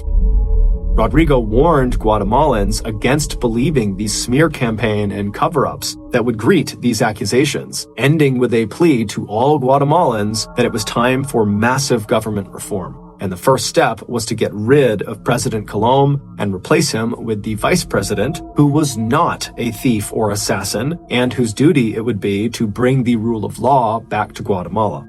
Rodrigo's video would have a massive ripple effect. Within hours of its upload to YouTube, Guatemala was plunged into a sudden and totally unexpected political crisis. The people of Guatemala, for the most part, believed what Rodrigo was saying.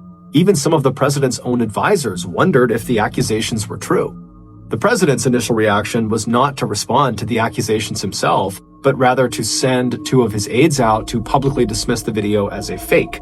However, this would have the opposite effect. And so that night, under lots of mounting pressure, President Colom went on national TV to deny the accusations himself. However, he looked more scared and nervous than convincing. Meanwhile, so many people from all over the world were watching this video that YouTube servers started to crash, and protesters wearing white shirts to symbolize their demand for a clean government started to flood the streets of Guatemala's capital city.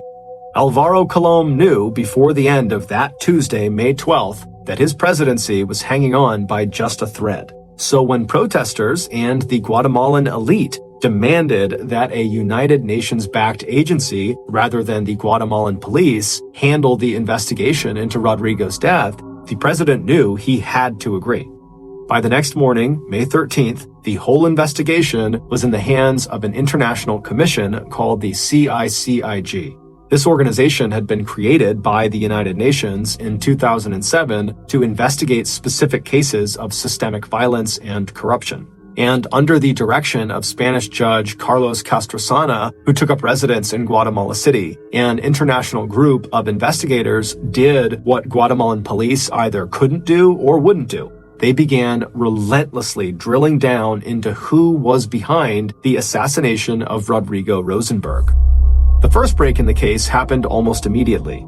Whoever had organized the hit on Rodrigo had chosen one of the most heavily videotaped neighborhoods in Guatemala. While investigators couldn't find a reliable eyewitness to the crime, footage gathered from dozens of security cameras near Rodrigo's apartment had captured almost the entire assassination on camera. Almost immediately after getting onto his bicycle at 8:05 a.m., Rodrigo was followed by a black late-model Mazda. Security cameras also caught clear enough images of that black getaway car that investigators were eventually able to track down the car and then its owner. And when they examined the car owner's phone records and location data, investigators were able to place him and several calls he made on the day of the murder at or near the crime scene. Investigators immediately set up a wiretap operation on the car owner, and for the next 4 months, they listened in on his conversations, and quickly, they discovered that he was part of a criminal gang made up of 10 men, most of them former national police officers.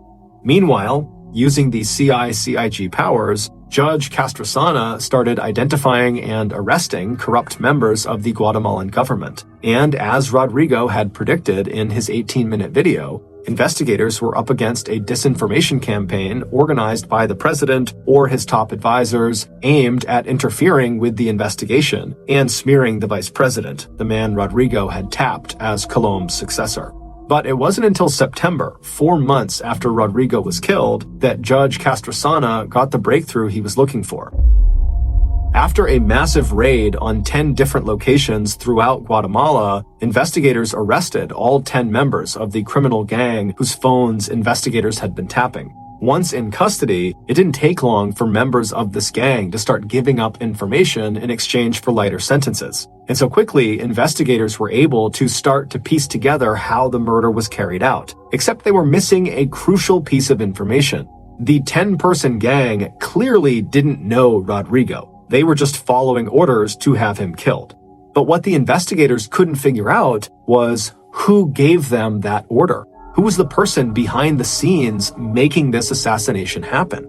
Judge Castrosana and his team believed this person was an inside man, someone who had been close enough to Rodrigo, who had not ridden his bike in over a month, to know that Rodrigo had chosen that morning to go for a bike ride down that service road. But it wouldn't be until investigators tracked down a small piece of paper with a faded signature on it that the so-called inside man would be revealed. Based on all the information investigators found, this is a reconstruction of what really happened to Rodrigo Rosenberg. On Friday, May 1st, 16 days after the murder of Musa and his daughter Marjorie, and 9 days before Rodrigo's murder, the inside man, who would mastermind Rodrigo's assassination, contacted one of his most trusted lieutenants. He told him to go buy 2 prepaid mobile phones, he told the man to pay cash, and warned him not to sign his name on any paperwork or sales receipt. The lieutenant did as he was told and dropped both phones along with the sales receipt off at the office of the inside man. By this point, the inside man had already arranged the hit on Rodrigo. He had reached out to 2 men who were actually close friends and relatives of Rodrigo, 2 powerful brothers who owned one of the biggest pharmaceutical companies in Guatemala. The inside man had told them that he needed their help arranging a hit on a man he described as a, quote, extortionist.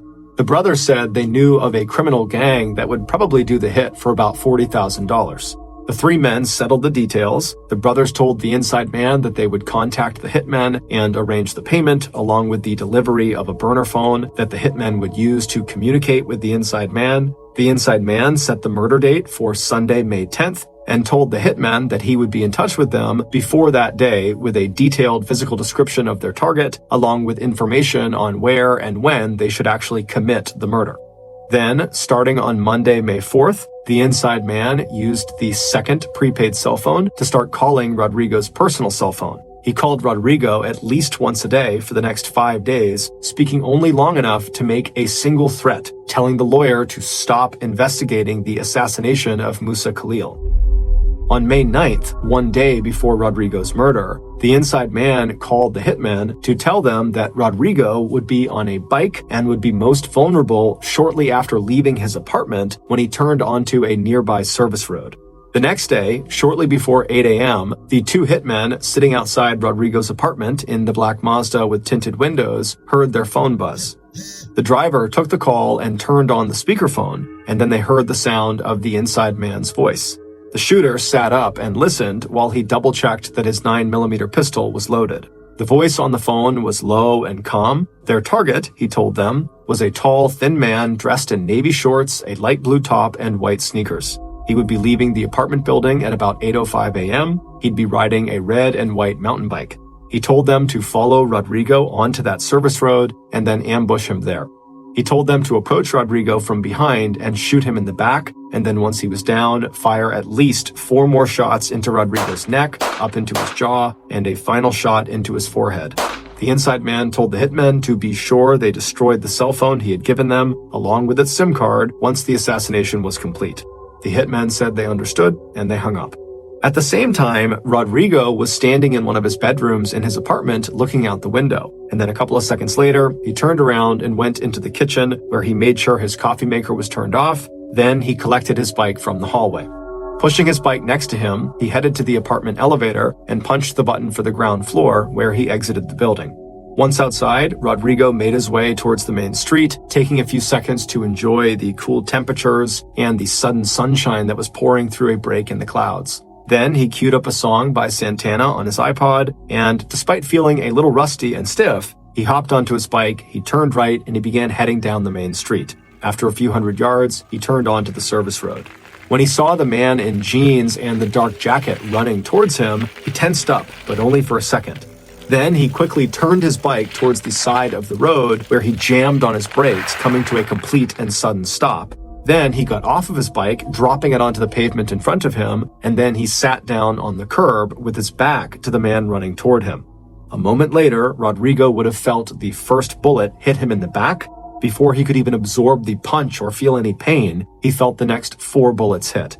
1 in his cheek, 1 in his neck, 1 just below his jaw, and finally, with the killer standing right in front of him, another round into his forehead, knocking his upper body backward onto the grassy median.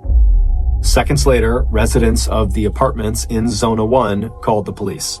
It would turn out the inside man, the person responsible for Rodrigo's assassination, was Rodrigo himself. He had been devastated by the assassination not only of his client Musa, but of Musa's daughter Marjorie. As Rodrigo had secretly told his son Eduardo and his friend Luis, Rodrigo was deeply in love with Marjorie, and they were planning to get married as soon as Marjorie divorced her husband. The wedding ring that Rodrigo had been wearing at the time of his death, and when he was seen on camera in the YouTube murder video, had been a gift from Marjorie just before she was killed. The raw grief Rodrigo felt over the senseless killing of the woman he loved, along with his absolute conviction that the hit on Musa had been planned by a corrupt president, his wife, and personal secretary, had combined to create a feeling of total hopelessness in Rodrigo's head. At some point early in Rodrigo's investigation into Musa's assassination, Rodrigo realized that even if he could prove his allegations of corruption against the government, there was no way that anyone that high up in government would ever be charged or punished for their crimes. So early in May, Rodrigo, crushed by despair, came up with a plan that would both end his own personal misery and, he hoped, would set Guatemala on the road to real reform. It would be a suicide dressed up to look like an assassination, and with the video he planned to make before his death, Rodrigo hoped that his staged assassination would result in a bloodless coup that would take down the presidency of Alvaro Colom. So it was Rodrigo who had contacted his wife's cousins, the owners of the giant pharmaceutical company, and told them that he wanted to arrange a hit on an extortionist, a man, he told them, who had been after Rodrigo for money. His cousins had agreed, never once suspecting that the extortionist was actually Rodrigo himself. And the trusted lieutenant that Rodrigo had asked to go buy the 2 prepaid cell phones, that was Rodrigo's trusted bodyguard/driver. Rodrigo had made sure one of those 2 prepaid phones was delivered to the hitmen, and he used the other phone to make threatening calls to his own personal cell phone, and to give his killers his own personal description and to tell them exactly when and where they could find and kill him. And so on the morning of his own death, when Rodrigo saw the man in jeans and a jacket running toward him, he knew it was his killer. So he just pulled over, sat on the curb, and waited to be killed. As for the 18-minute-long YouTube murder video, the insurance policy that guaranteed Rodrigo's allegations of corruption could not be swept under the rug, that was produced by Guatemala's top spy and Rodrigo's friend, Luis, with the help of one of Luis's contacts in Guatemala's right-wing press. Although he eventually admitted his hand in making the video, Luis claimed he had no idea that Rodrigo was planning his own assassination. It is possible that Rodrigo's identity as the inside man might have gone undiscovered, except for the security footage that led investigators to the owner of that black Mazda, and the fact that Rodrigo's bodyguard made a critical mistake that linked the prepaid cell phones to his boss. When the bodyguard purchased those 2 burner phones, he did what Rodrigo said not to. He signed his name on one of the sales tax slips and submitted that slip of paper with his faded signature on it to a secretary at Rodrigo's law office. Even though Rodrigo's videotaped allegations of widespread government corruption were true and resulted in the CICIG removing hundreds of corrupt government officials from their jobs, it would turn out Musa Khalil's assassination and the unintended murder of his daughter Marjorie were not the work of Guatemalan government officials. Just as Guatemala's one honest lawyer was prepared to stage an assassination that could send his own cousins to prison, apparently the honest and incorruptible Musa was buying contraband from criminal networks for use in his textile factory. When Musa refused to pay those suppliers, they had him killed. Once Judge Castrosana released his findings and named Rodrigo as his own killer, the CICIG and government brought charges against Rodrigo's cousins, as well as the 10 members of the criminal gang that helped facilitate the hit. As for President Colom, the YouTube murder video scandal would end up actually strengthening his presidency. His decision to turn over the investigation into Rodrigo's death to a third party, the CICIG, and wait for their report, gave him the public appearance of being a calm and confident leader. Thank you for listening to the MrBallen podcast. If you got something out of this episode and you haven't done this already, please offer to tint the 5-star review button's car windows free of charge, and then when they say yes, spray paint all of their windows black. Also, please subscribe to the MrBallen podcast on Spotify, Apple Podcasts, Amazon, Google, and anywhere else you get your podcasts. This podcast airs every Monday and Thursday morning, but in the meantime, you can always watch one of the hundreds of stories I have posted on my YouTube channel, which is just called MrBallen. If you want to get in touch with me, please follow me on any major social media platform and then send me a direct message. My username is just @MrBallen, and I really do read the majority of my DMs. Lastly, we have some really cool merchandise, so head on over to shopmrballen.com to have a look. So that's going to do it. I really appreciate your support. Until next time, see ya.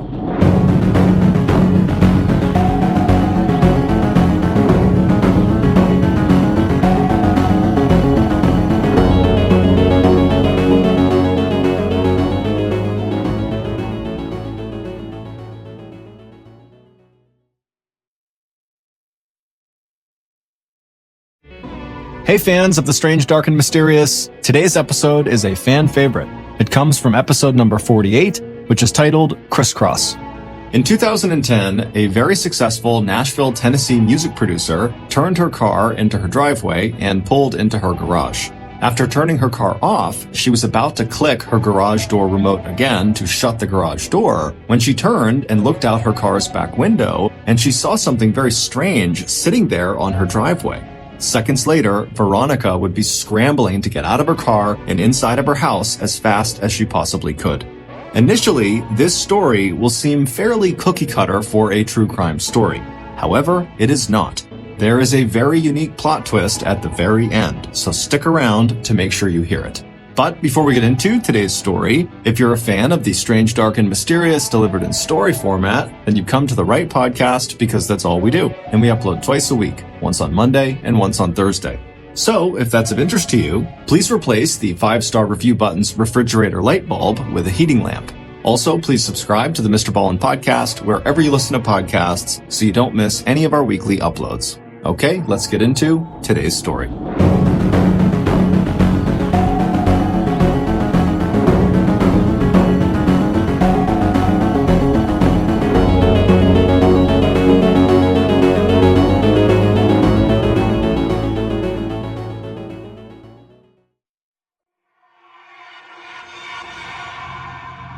Veronica Boza looked out the window of the music studio and then down at her iPhone. As she tapped the icon that would show her the weather forecast, the 39-year-old Nashville, Tennessee music producer hoped that tomorrow would be as clear and warm as today had been.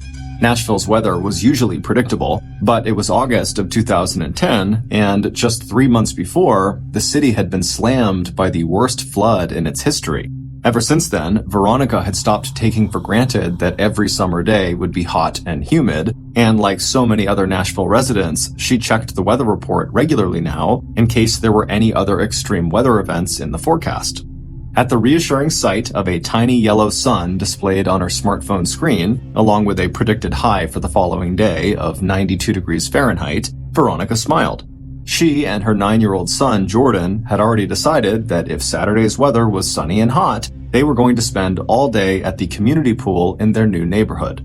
After putting her phone away, Veronica gathered her things and began getting ready to leave the studio and head for home where Jordan was waiting for her. But on Veronica's way out the door, one of her coworkers reached out and put a hand on Veronica's arm.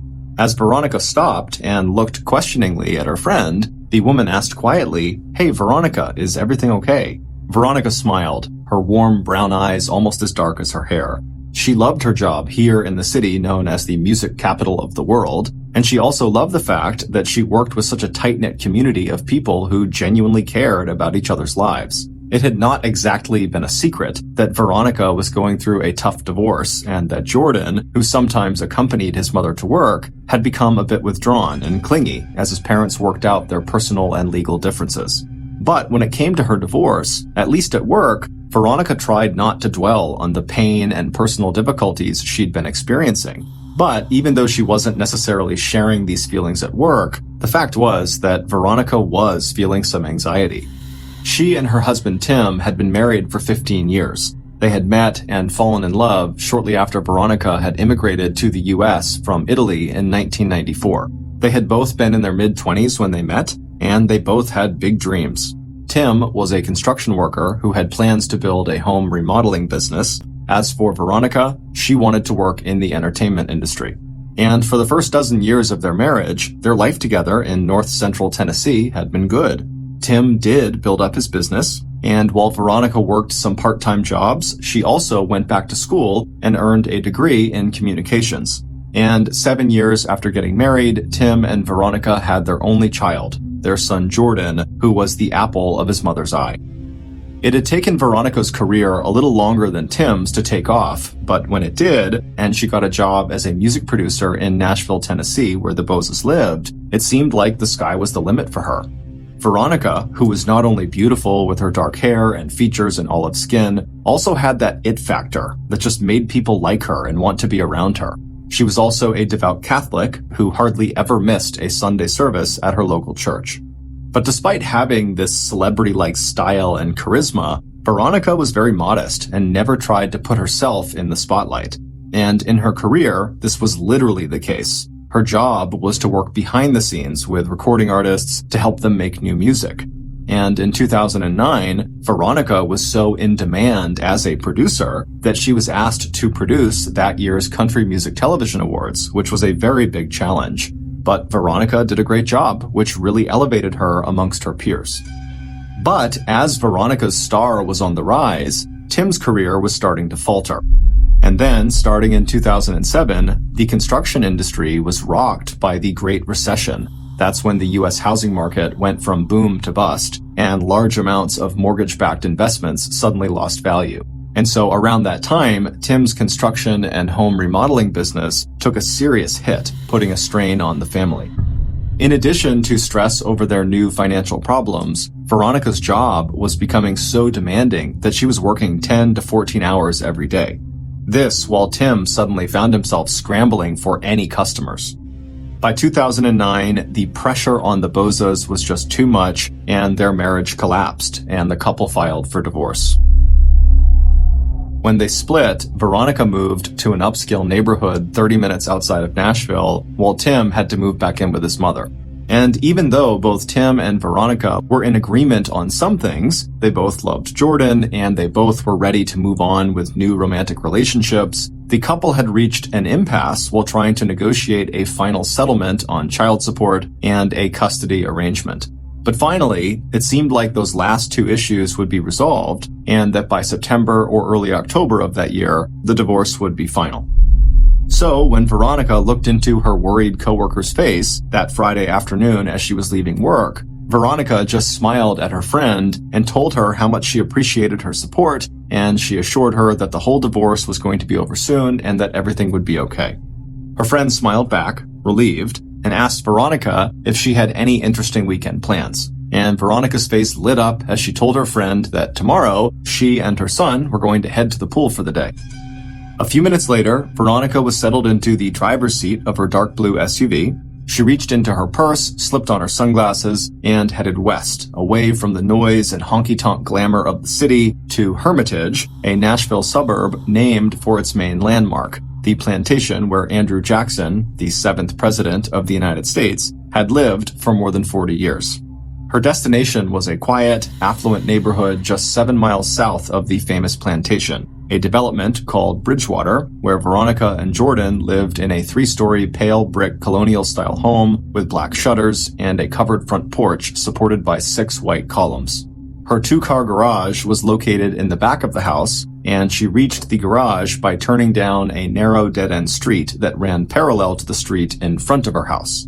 As Veronica turned down that little dead-end road, she felt the same thrill she'd felt 4 months earlier when she'd bought the house.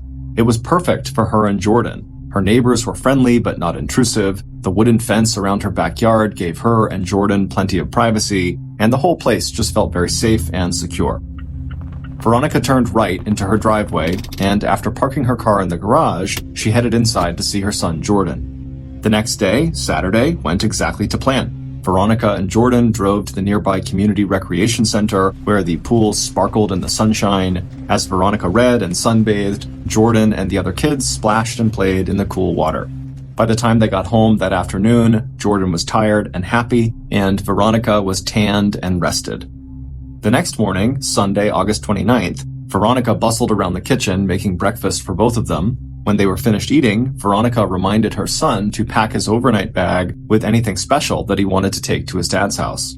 The plan that morning was that Veronica and Jordan would go to church, and then afterward, they would meet Jordan's father, Tim, in the parking lot, and he would take Jordan for the next couple of days. By 10 a.m., Veronica and Jordan were climbing into Veronica's car, and a minute later, they were on the road for the 20-minute drive to St. Edward's Church. On the drive, Veronica did her best to hide the stress she was already feeling about seeing Tim. She tried to think instead about her own plans for the afternoon. She and her new boyfriend, Brian, were going to visit Fall Creek Falls, a beautiful state park 2 hours southeast of Bridgewater. Veronica pictured the mountains and waterfalls, and by the time the church came into view, Veronica could feel herself relax just a little. After parking the car, she and Jordan headed inside to their usual pew, where Veronica started glancing through the church bulletin and greeting other parishioners. After the service was over, Veronica and Jordan said their goodbyes to Father Breen. The elderly priest nodded encouragingly at Veronica. He knew that Tim and Veronica used the church parking lot as a place to exchange custody of Jordan, and he could feel Veronica tense as she stepped outside the church and spotted Tim's car in the lot. Although Tim and Veronica had initially agreed to a 50-50 custody arrangement, Jordan was actually spending substantially more time with his mother than with his father. While Veronica was more than okay with this, she did want her child support payments to Tim to be reduced, so they reflected the actual amount of time that Jordan was spending with his dad. But hopefully, their lawyers could work something out, and soon, because Veronica really wanted this marriage to be over. Taking a deep breath, Veronica slipped her hand into Jordan's, and the two of them walked away from the church down the sidewalk to the parking lot. A few minutes later, she and Jordan had reached Tim, and after exchanging only a few curt words with her estranged husband, Veronica gave Jordan a big hug and told him to have a great time with his dad and with his grandmother. Then Veronica turned around and headed back toward her car. As she walked, she looked up and saw Father Breen still standing in the doorway of the church. She waved and smiled at him, and he did the same back. When Veronica reached her car, she climbed inside, turned it on, and then began the 20-minute drive back home. She already missed her son, but she'd be seeing him in a few days. And in the meantime, she did get to have some alone time with Brian. Veronica and Brian were both music and TV producers, and when they'd met about 6 months earlier, the chemistry between them had been instant. And over the last several months, their feelings for each other had only deepened and grown stronger. As Veronica pulled into the Bridgewater neighborhood, she glanced at her watch. It was just afternoon. She and Brian had already spoke on the phone earlier that day, and the plan was for him to meet her at her house around this time so they could head out to Falls Creek Falls. Veronica turned down the narrow dead-end street behind her house and then into her driveway. She opened her garage door, she drove inside, and was about to push the garage door remote again to close the garage door behind her when she paused. She had noticed something in her rearview mirror as soon as she pulled into the garage, and so to get a better look, she turned around in her seat and looked out her car's back window, and sure enough, there, outside, on her driveway, was something totally unusual that should not have been there. About 20 minutes later, at 12:30 p.m., the 911 dispatcher at the Metropolitan Nashville Police Department received a frantic call from a man who identified himself as Brian Robinson. He was standing inside the house belonging to his girlfriend, Veronica Boza, and Veronica was dead. No, he had not checked for a pulse. No, he had not tried to render any medical assistance. Please, he said, giving dispatch the address, just get here. By 12:50 p.m., police cars and medical personnel lined the quiet street in front of the stately pale brick colonial house with more vehicles and flashing lights parked out back in the driveway. The white pillared porch and perimeter of the house were soon cordoned off with yellow crime scene tape. Inside the house, veteran homicide detectives Johnny Crumby and Andrew Injachok stood in the spacious living room looking down at the ruined and mangled body of one of Nashville's rising stars. Veronica lay on her side on the living room floor. Spread out around her on the polished wooden floorboards was a pool of blood that had already started to darken and thicken at the edges. Veronica had been shot at close range at least 4 times.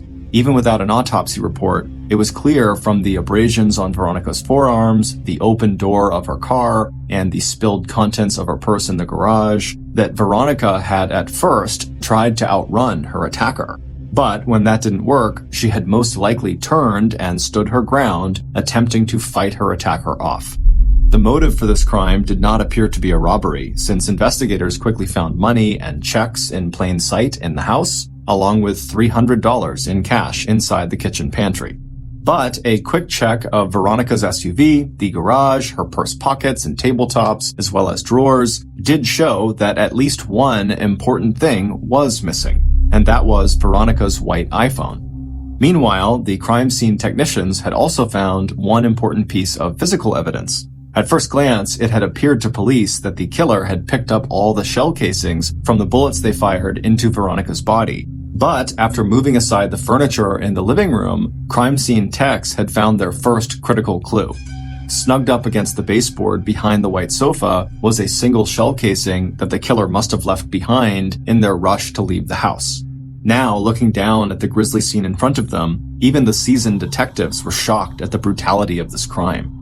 Although the murder rate in Nashville was almost twice the national average, very few of those homicides were ever committed in affluent neighborhoods like Bridgewater.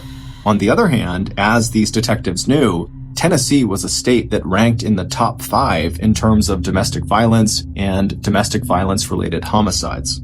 As crime scene technicians began moving through the house, dusting for fingerprints, taking pictures, and marking and bagging evidence, Detectives Crumby and Injachok headed for the back door. The first person they wanted to talk to was Veronica's boyfriend. Not only had Brian found Veronica's body, but his reaction to that discovery had raised some red flags for the detectives. While he had immediately called 911, it was only after the 911 dispatcher had told him to that he had even checked to see if Veronica was still alive. And after telling the dispatcher, no, Veronica had no pulse, Brian had ended the call and then immediately gone into the downstairs bathroom to wash his hands before stepping outside to wait for the police. As detectives stepped outside, they noticed that already Veronica's neighbors had begun to gather in stunned groups at the front and back of Veronica's house. Police knew it would not take long for a sense of fear and anxiety to overwhelm these families who, up until now, had felt so safe in this tranquil suburban haven with its sparkling pool and well-tended nature trails. Standing in the driveway, the detectives spotted Brian, whose apparent shock had now given way to grief.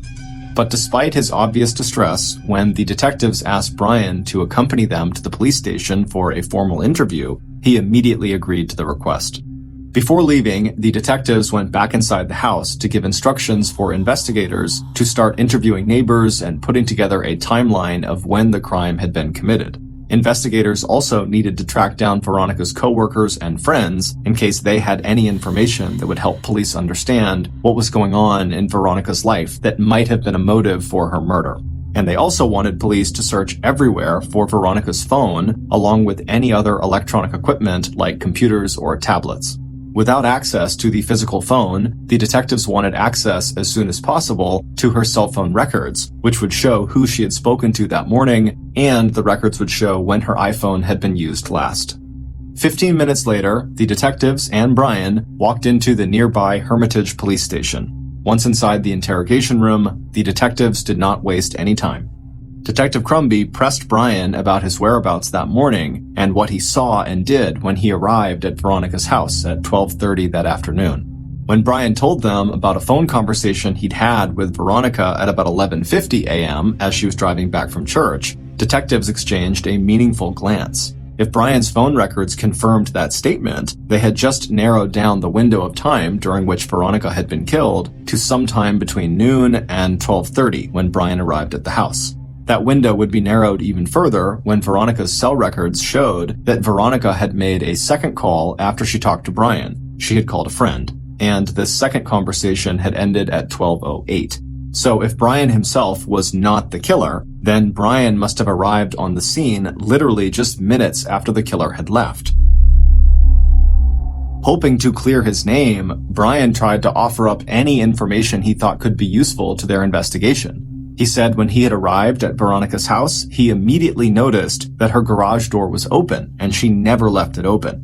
Brian also told detectives that after making that call to Veronica at 11:50 a.m., he had stopped by a convenience store to buy some snacks for him and Veronica to enjoy on their outing they had planned for that afternoon, and he had left that store at 12:15. And he thought maybe the store had a surveillance camera that would back up his story and give him an alibi. As to why he did not try to offer any medical assistance to Veronica, Brian said that when he saw all the blood and bullet wounds, he just assumed that she was dead. And after talking with the dispatcher and checking for a pulse, Brian could not stand to have Veronica's blood all over his hands, so that was why he stepped into the bathroom to wash them. Brian then told police that the person they should be interviewing was Veronica's estranged husband, Tim. Brian told detectives that the couple was in the middle of a bitter dispute over money and custody arrangements, and so Tim would have a lot more reason to kill Veronica than he, Brian, would. Before letting Brian leave the station, police requested a DNA swab, fingerprints, and access to Brian's phone records, and Brian complied right away. While detectives did not have any evidence that would allow them to detain Brian, they also did not have any evidence that completely eliminated him as a suspect. After ending their interview with Brian, the detectives again moved quickly. They wanted to talk to the next person of interest on their possible suspect list. Hopping into their car, they headed north to tell Tim Boza that his wife had just been murdered.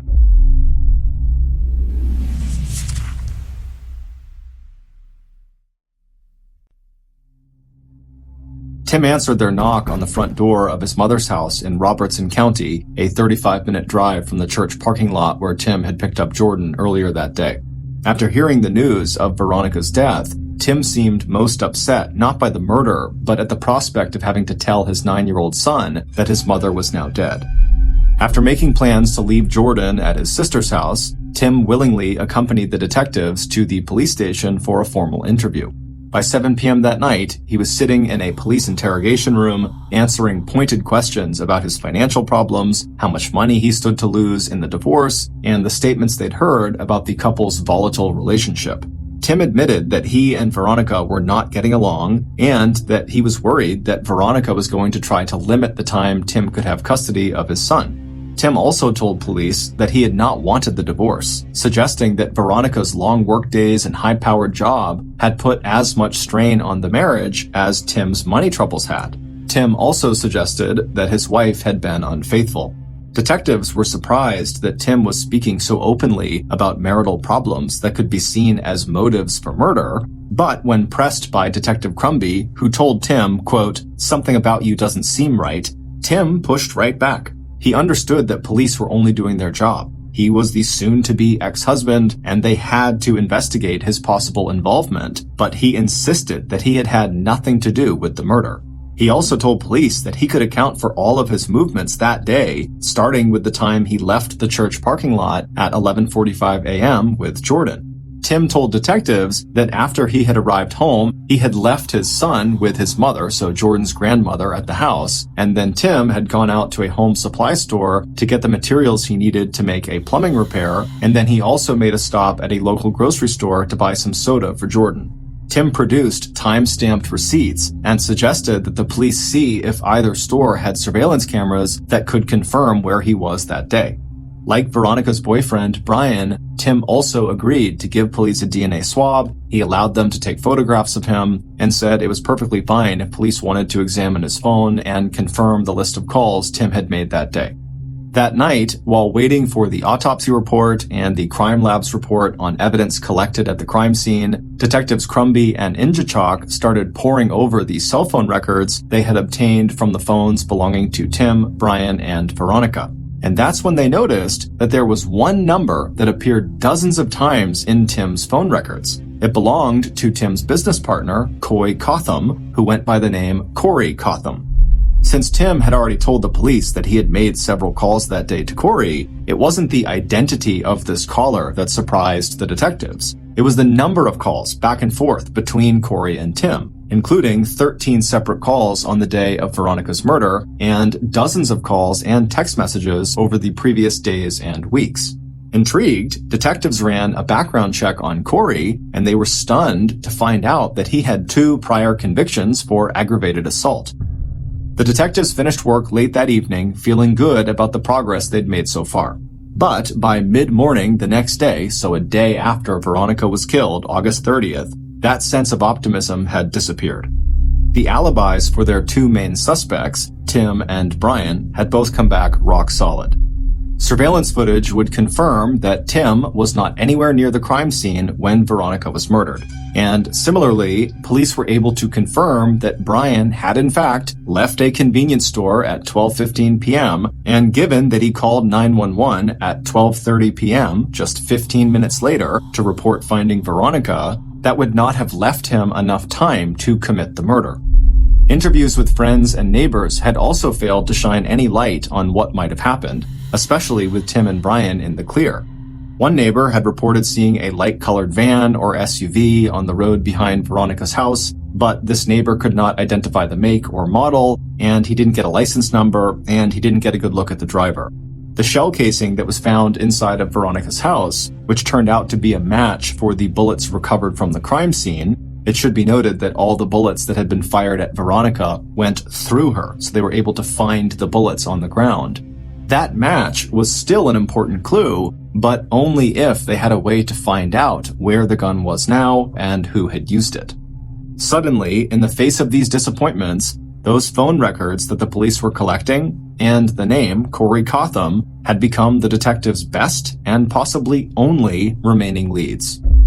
Convinced that a deeper analysis of data from the cell phones, along with the records of the calls, might generate new leads, the Metropolitan Nashville Police asked for help from the Tennessee Bureau of Investigation. The Bureau agreed and assigned one of its experts in computer and mobile device forensics to the Veronica Bosa murder investigation.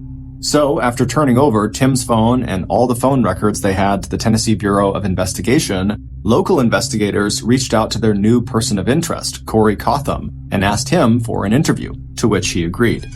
But, like both Tim and Brian, Corey also had an alibi for the day of Veronica's murder. He told police he had spent the day at the home of a girlfriend in the Nashville area and that she could confirm this. As for any involvement in Veronica's murder, Corey said he had nothing to do with it. Unlike Tim and Brian, Corey refused to let police access his cell phone, which he said was locked inside of his vehicle. He also refused to give police a DNA swab. The detectives, who now wondered if maybe Corey had also been involved in some kind of a relationship with Veronica, responded by getting a search warrant that would allow them to impound Corey's car and examine everything inside of it, including his phone. They also got a warrant for a DNA swab and photographs of Corey. Detectives now had their suspicions about Corey, but no hard evidence that connected him to Veronica's murder. So Corey, like Tim and Brian, was allowed to leave. After searching Corey's car and retrieving his phone, detectives immediately turned it over to the Tennessee Bureau of Investigation, and then the detectives turned their own attention to investigating Corey's alibi. Using the phone number Corey had given them, they contacted Corey's girlfriend in Nashville, Jenny Addington, who agreed to meet them in the parking lot of a shopping mall near her home. And then, once again, detectives hit a dead end. According to Jenny, she had worked an overnight shift on the night of August 28th, and then when she came home the next day at 7 a.m. on August 29th, so the day Veronica was killed, Corey was sleeping in her bedroom. And at the time of the murder, sometime between 12:08 and 12:40 p.m., Jenny was making lunch for Corey, who spent the day with her inside of her apartment. On September 5th, 6 days after Veronica's murder, Nashville's music community turned out in force to attend Veronica's funeral service. Also in attendance were Tim and Jordan, as well as Veronica's boyfriend, Brian, and police. But the only intel officers picked up was a rising murmur of concern and fear. What had really happened to Veronica? And could her murderer be right here in this church right now? It wouldn't be until 6 days after that funeral service that investigators would get a phone call that would finally give them the answers to those questions and would break the homicide case wide open. On Saturday, September 11th, exactly 2 weeks after Veronica's murder, Corey's Nashville girlfriend, Jenny, called the Metropolitan Nashville Police Department and asked to speak with Detectives Crumby and Injachok. She told the officer who had picked up her call that she had not been entirely truthful with the detectives when she had spoken to them last, and now she was terrified and she wanted to come into the police station and tell the detectives what she actually knew. Based on the new statement Jenny would make to detectives on September 11th, along with an analysis of cell phone data that would map out the actual physical location of Veronica's iPhone both before and after her murder, this is a reconstruction of what actually happened to her on the day she was killed. Sunday, August 29th was hot and humid, but inside of St. Edward's Catholic Church in Nashville, the air was cool, and as the 10:30 a.m. Mass came to an end, Veronica felt a sense of peace settle over her. She sat quietly for a moment with her son Jordan, exchanging goodbyes with other parishioners and waiting for the pews to clear before she and her son also slipped out into the center aisle and began making their way to the big doors at the back of the church. As Veronica and Jordan passed by Father Breen on their way outside, Veronica stopped for a second to shake hands with the priest. She had been so grateful over the past year for his support and encouragement. Now, as she glanced toward the parking lot where she knew Tim would be waiting, Father Breen smiled and gave her hand an encouraging squeeze. Veronica smiled back and thanked him again for his prayers and blessings before stepping from the dim interior of the church into the sun and heat. Outside, Veronica's killer watched from a distance as Veronica and her son walked hand in hand across the church parking lot to where Veronica's estranged husband, Tim, waited for them, his arms crossed, leaning against the side of his car. The killer had already spent hours following Veronica on other occasions, still waiting for the right opportunity. But this morning's setup looked promising. The child would be out of the picture, and as Veronica turned away from Jordan and Tim to walk over to her own car, she looked relaxed and didn't even seem to notice her surroundings or her killer. And that was unusual because Veronica's killer was such a big guy, he was 6'5" tall and nearly 300 pounds, that people did tend to notice him wherever he went, and usually he welcomed the attention, just not now. The killer smiled, satisfied with how things were going so far, and watched as Veronica pulled her phone out of her purse and started tapping her screen as she walked the final distance across the lot to her car. A few moments later, Veronica disappeared into her SUV and started up the engine. As she maneuvered her car out of the parking lot and out onto the expressway that was the fastest route from the church to her home, where she and her boyfriend Brian would soon meet, Veronica did not notice the light-colored large SUV that had slid into the lane several cars behind her. The killer knew where Veronica was headed next, and so he quickly passed her vehicle and rushed all the way to the turnoff into her neighborhood, the Bridgewater development, before Veronica got there. By now, the killer had spent enough time spying on Veronica that he knew she liked to park inside of her garage, and then she would enter her house through the door in the garage that connected to the kitchen of the house. The killer also knew that Veronica always immediately closed the garage door behind her after she pulled her car inside. So he pulled into a nearby alley and waited, knowing that he would have to move very quickly once she arrived and pulled her car down the driveway into the garage so that he did not get blocked out by the closing garage door. And sure enough, as soon as Veronica arrived at the development and pulled into her driveway, her killer was on the move. As the garage door slowly opened, he pulled his van right into the driveway behind her. He caught a quick glimpse of Veronica's face in her rearview mirror, and he saw her eyes widen in sudden alarm. Then he was out of his car, gloves on, hat pulled down low, and a tactical sleeve covering most of his face. As the man calmly walked with great long strides into her garage, Veronica scrambled out of her car, dropping her purse and all of its contents onto the floor. Then she stood up and ran to the door that connected the garage to her house, and she opened it up. But before she could get through that door and lock it behind her, her attacker had lunged and caught her by the wrist. Adrenaline now flooding through Veronica's body, she twisted violently out of his grasp and then flung herself forward, falling first into the kitchen, and then after getting back onto her feet, she lunged even farther into the house, into the living room. As she did this, she and her attacker, who was still right behind her, smashed into tables and chairs and paintings and knocked things off counters and tabletops in the wall, until finally, in the living room, Veronica's killer grabbed hold of her arm again, and he spun Veronica around to face him while he simultaneously raised his pistol and began firing. At least 4 shots were fired from the killer's high-point semi-automatic weapon. One of the bullets hit Veronica's right shoulder and arm, breaking bones before exiting her body. A second bullet entered above and behind her left ear and then exited on the other side of her head between her right ear and forehead. Another bullet that had entered her left ear ricocheted inside of her skull and then exited just above her right eye. The killer, seeing Veronica now bleeding out on the polished wood floor of her living room, knew without a doubt that the 2 shots he had fired into her head were lethal. Pausing only to catch his breath, Veronica's killer quickly scooped up the spent shell casings from the floor before taking off back to the garage and grabbing Veronica's white iPhone off the garage floor before jumping into his large SUV. Later that day, the killer would call a friend and ask for instructions on how to unlock an iPhone and also how to remove the battery from an iPhone. But for now, as he was making his escape, the killer simply powered off Veronica's iPhone, put it in his pocket, and then drove as casually as he could out of the Bridgewater development and headed back to the expressway and began driving towards Nashville. Earlier that same morning, Jenny arrived home from her overnight shift, not at 7 a.m. as she had first told detectives, but at about 9:30 a.m. Her boyfriend, Corey, was not there at the time.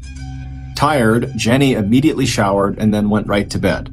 Because she lived with roommates that she did not entirely trust, Jenny actually kept her handbag with her in the bed as she slept. It contained her wallet and her car keys.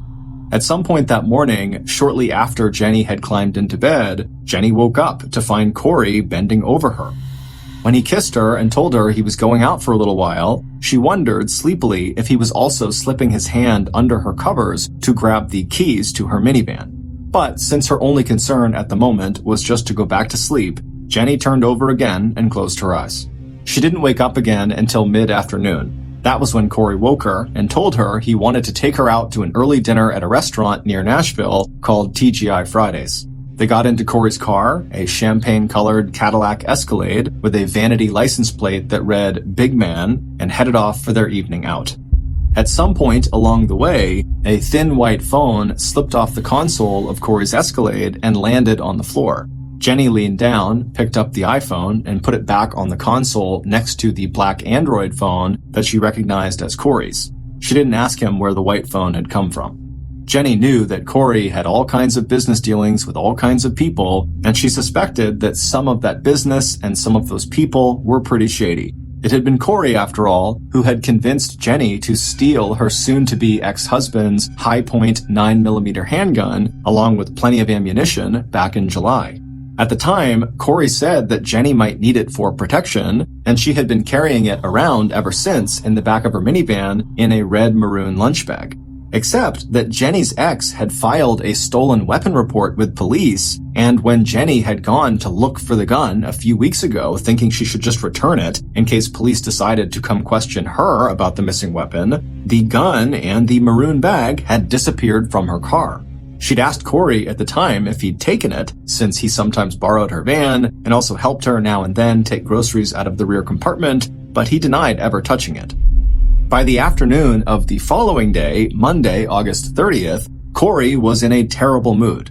He told Jenny that police were after him for information about the recent murder of his business partner's wife and that they had impounded both his Cadillac Escalade and his cell phone.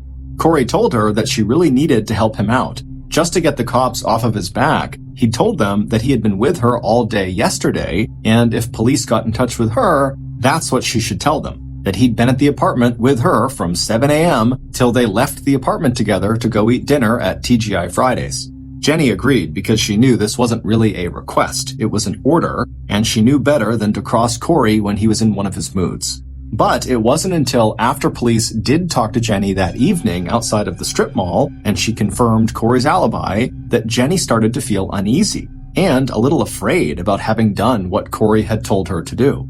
As details of Veronica's murder started being reported all over the news, Jenny thought again about that missing gun that she had taken from her ex, and about that white iPhone she had seen in Corey's Escalade. And then things got even worse. It turned out that one of Corey's acquaintances had told police that Corey had asked him to clean a high-point pistol for Corey, and that Corey had brought the weapon to him inside of a maroon lunch bag. And shortly after that development, Jenny had overheard Corey making plans to leave the United States for Barbados, an island country in the West Indies. Worried that she was about to get caught in the middle of a legal mess, And increasingly afraid that Corey was the person who had taken that gun out of her minivan, Jenny decided she had to come clean to police about Corey's alibi. So on September 11th, Jenny called the Metropolitan Nashville Police and told Detectives Injichok and Crumby the truth about Corey's alibi. That on the morning of Sunday, August 29th, Jenny had no idea where Corey was between 7 a.m. and mid-afternoon when he woke her up to bring her to TGI Fridays. After this admission, Jenny agreed to fully cooperate with police. She also agreed to a DNA swab and allowed police to examine her phone. And police quickly ruled Jenny herself out as a suspect since her phone was nowhere near the crime scene when Veronica was murdered. But what Jenny didn't know when she called the detectives to tell the truth was that the police had actually already come to the conclusion that Corey had to be the killer. According to the phone forensics expert from the Tennessee Bureau of Investigation, on the day of Veronica's murder, even though her phone had been powered off, they were able to track its position. And on that day, after her death, Veronica's white iPhone followed the exact same track as another phone. And that phone was Corey's black Android. It would turn out Jenny's suspicions were correct. Corey had indeed taken the gun from the back of her minivan, and he had used that gun to kill Veronica Boza. He would be arrested on September 21st, 23 days after the murder. But that was not the end of this murder investigation, because police were about to uncover one final unbelievable twist to the Veronica Boza homicide, which was literally the kind of thing you would expect to see in a movie. It would turn out Corey was not Veronica's only killer. Although this other killer was far away from the Bridgewater development at the time of the crime, and he never so much as touched the weapon that was used to kill his wife, it was Tim Boza, Veronica's estranged husband, who had first planted the idea that led to Veronica's death. Back in late June, early July, bitter and broke over a divorce that looked like it would end with him getting less time than he wanted with his son and less money than he wanted from Victoria, Tim and his business partner and best friend, Corey Cotham, who was also broke and also facing relationship issues, started talking about a Criss Cross murder scheme, just like the one that Hollywood actors Danny DeVito and Billy Crystal played out in the 1987 comedy thriller Throw Mama from the Train, where Billy Crystal's character agrees to murder the mother of Danny DeVito's character, and Danny DeVito's character agrees to murder the wife of Billy Crystal's character. But unlike in the movie, where neither the overbearing mother or the deceitful wife is actually killed, Corey and Tim decided they should do this and actually follow through. The plan was that Corey would kill Veronica for Tim, which he did, and in exchange, Tim would kill the ex-husband of one of Corey's girlfriends for Corey. However, Tim did not get a chance to commit that murder before they were caught. And although Tim later denied that the two men had any kind of formal agreement to carry out either murder, investigators would go on to find plenty of evidence to the contrary, at least when it came to the murder of Tim's wife, Veronica. That evidence included the 13 phone calls that Tim and Corey exchanged on the day Veronica was killed, along with several text messages in which the men planned the murder. And just after the murder, Tim got an update from Corey saying, quote, "It's done." It would turn out that in addition to just wanting their respective kill targets erased because of the trouble they were apparently causing them, both men, Corey and Tim, had a big financial motive to carry out the murders. Specifically, the murder of Veronica. Corey expected to be paid $35,000 for killing Veronica, and Tim, who knew if Veronica was killed before their divorce finalized, would be the beneficiary of his wife's $550,000 life insurance policy. The Boza's financial planner later testified that on the day of Veronica's funeral, Tim had approached him immediately after, asking when Tim could expect that life insurance payout. In February of 2012, Corey Cotham was convicted of first-degree premeditated murder and, quote, especially aggravated robbery, and was sentenced to life without parole plus 25 years. 6 months later, in October, Tim, who had testified against Corey at Corey's earlier trial, was sentenced to life in prison as well, but with the possibility of parole after 51 years. As of 2021, Veronica and Tim's son, Jordan, was living with an aunt in Tennessee and was going to college.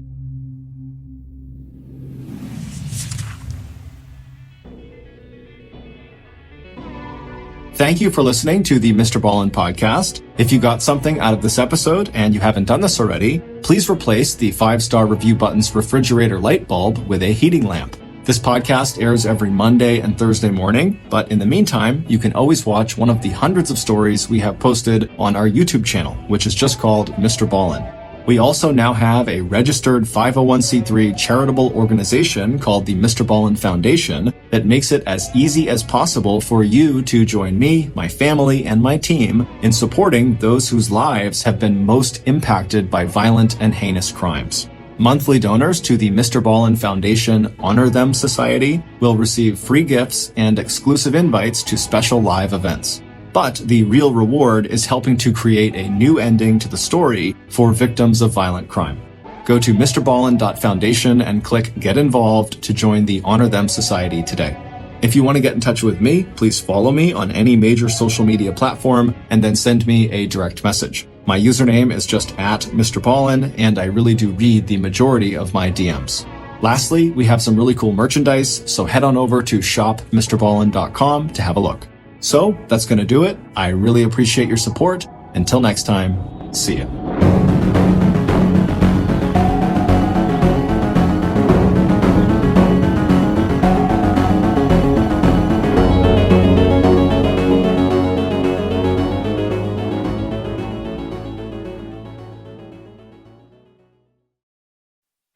Today's episode is a fan favorite. It's called Dead Man Walking. The audio in the story has been remastered for today's episode. In 2004, a woman living in Nashville, Tennessee was sitting up in her bed one night doing some homework for a Bible study class. As she sat there, she started to feel tired, so she decided to call it a night. She bookmarked the page and then leaned over to put her Bible on the bedside table when she suddenly froze. Because she was supposed to be alone that night, her family was all gone. But now, standing at the foot of her bed was a person staring right back at her. And not just any person, it was a dead person.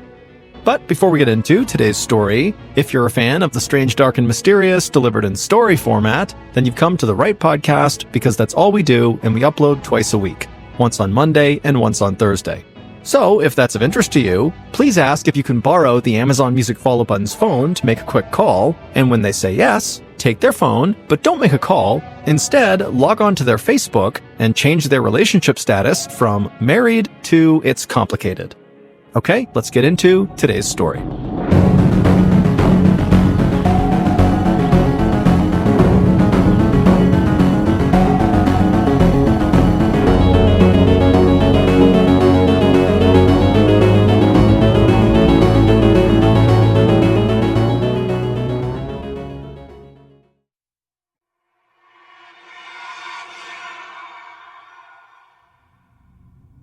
On the night of October 12, 1984, 20-year-old Angela Samoda eagerly picked up her telephone and dialed her boyfriend's number. But after he picked up and they spoke for just a few minutes, Angela's smile on her face faded quickly, and while she didn't exactly slam the phone receiver back onto its cradle, she did put it down with more force than she needed to. Angela actually really liked her boyfriend, and even now, after 10 months of dating, her heart beat faster whenever she thought of him. Handsome Ben McCall, already a few years out of college and already a construction project supervisor. But still, Angela couldn't help feeling really disappointed that he had just said no to her invitation to go out with her that night. Angela knew Ben had to be at work very early the next morning, but it wasn't exactly a common occurrence for her to ask him to do things like this, because most Friday nights and Saturday and Sunday nights, Angela was cooped up in her off-campus condo studying. Angela was a third-year student at Southern Methodist University in Dallas, Texas, and she was enrolled as a double major in the school's highly competitive electrical engineering and computer science programs. Her goal was to use her degree to break into the heavily male-dominated world of engineering. And to ensure her dream became a reality, she had decided early on in her collegiate career to always put academics ahead of her social life. However, this did not mean Angela lacked a social life or that she was an antisocial person. Quite the opposite, in fact. Even though she lived off campus, Angela was the social chairperson of her college sorority. A sorority is a women's organization on a college campus whose purpose is to create a sense of community and friendship. And she was known among her big circle of friends not only for her intelligence and academic achievements, but also for her cheerful attitude and great sense of humor. Within her sorority, Angela was also known for always taking the time to regularly check in with her sorority sisters, chatting, asking how things were going, whether there was anything she could do to help people out. Angela was also strikingly beautiful. She was about 5 feet 4 inches tall with a slender build. She had dark blonde, thick hair, blue eyes, a radiant smile, and she always looked fit and athletic. Angela was actually so attractive that not long ago, it had created a very uncomfortable situation for her. One of her admirers, a fellow college student, had begun just shamelessly following her around campus and leaving notes on her car windshield saying that he wanted to be part of her life. But in truth, that situation had actually worried Angela's sorority sisters much more than it worried Angela, because Angela just had a lot of faith in her own ability to take care of herself. Now, as Angela stood in her kitchen and rapped her fingers on the counter next to the telephone, she suddenly decided she would just give her boyfriend one more call. Maybe she could change his mind about going out that night. After all, this was not just any Friday night. This was the day before one of the biggest sporting events in Texas. It was the annual rivalry game between the University of Texas and the University of Oklahoma. And it was being played right there in Dallas at the world-famous Cotton Bowl Stadium at the world-famous Texas State Fair. That night in Dallas, thousands of people, college students, alumni, residents, and tourists, would be out in force, enjoying the state fair, packing the local bars and nightclubs and restaurants, and gearing up for the next day's big game. But as Angela went to reach for the phone to call Ben back, she stopped herself and sighed. She knew Ben was not about to change his mind.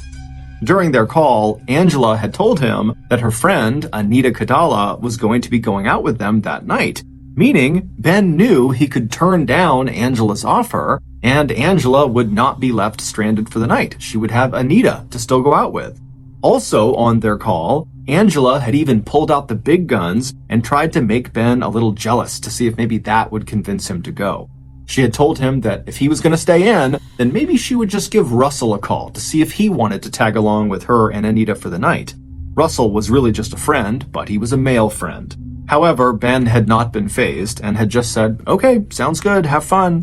After sitting there for a moment, feeling totally annoyed and dejected, Angela suddenly sat up and thought, you know what, I will call Russell and see if he wants to go.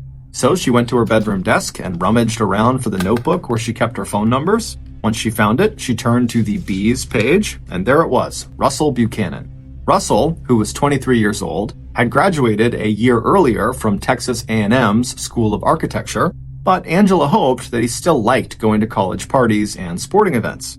Angela had met Russell during his senior year at a happy hour one night with a group of mutual friends. Russell had immediately been attracted to Angela and had asked for her phone number. They exchanged information, and a few days later, Russell had called Angela and invited her out to lunch. Angela had said yes, but later wound up canceling on Russell, and so they never actually went out on a date. With her phone book in hand, Angela walked back to her kitchen, picked up the telephone, and dialed Russell's number. Even if he wound up not wanting to go, at least this way, Angela could apologize for canceling on him on that one date. But when Russell picked up, he was all in on the idea of going out with Angela and Anita, and so he agreed to meet the girls later that evening. Not long after speaking to Russell, Anita arrived at Angela's condo, and after doing a little bit of studying and taking a quick nap, the girls began getting ready for the night. Before she and Anita left the condo, Angela took one last look at herself in the mirror. She was wearing one of her favorite outfits. It was a black silk jumpsuit with an open back and a pair of black high heels. She knew she looked her very best, but once again, she found herself wishing that it was Ben she was going out with.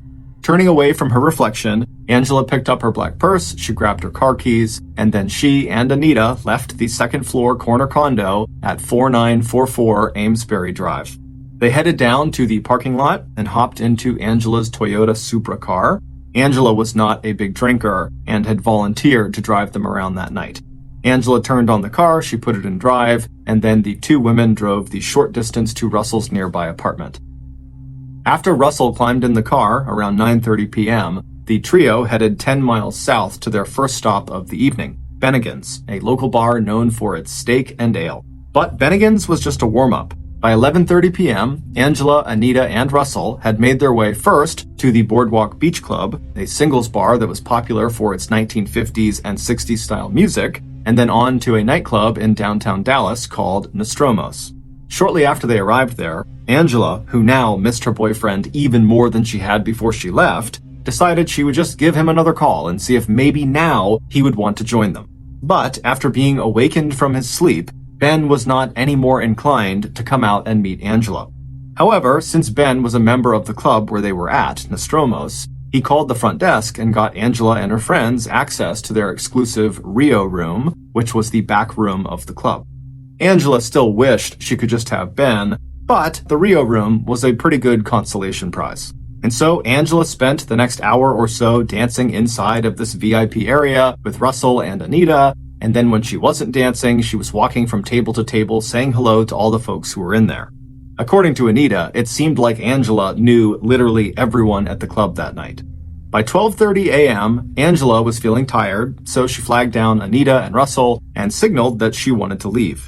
Angela had plans to get up early the next day and actually leave Dallas before the big crowds descended on the Cotton Bowl Stadium. She wasn't going to stick around for the big Texas versus Oklahoma game. Instead, she and some of her sorority sisters had decided to drive 100 miles south to Waco, Texas, to watch the football game between their own school, Southern Methodist University, and Baylor University. When Angela, Anita, and Russell left Nostromo's and stepped back out onto the street, the crowd outside, and really all around Dallas, was just as thick and rowdy as it had been earlier in the evening.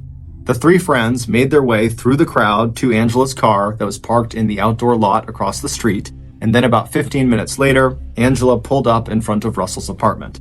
Before he went inside, he walked around and gave Angela a long hug, and then when Angela climbed back inside of the car with Anita, Anita looked at her and just rolled her eyes.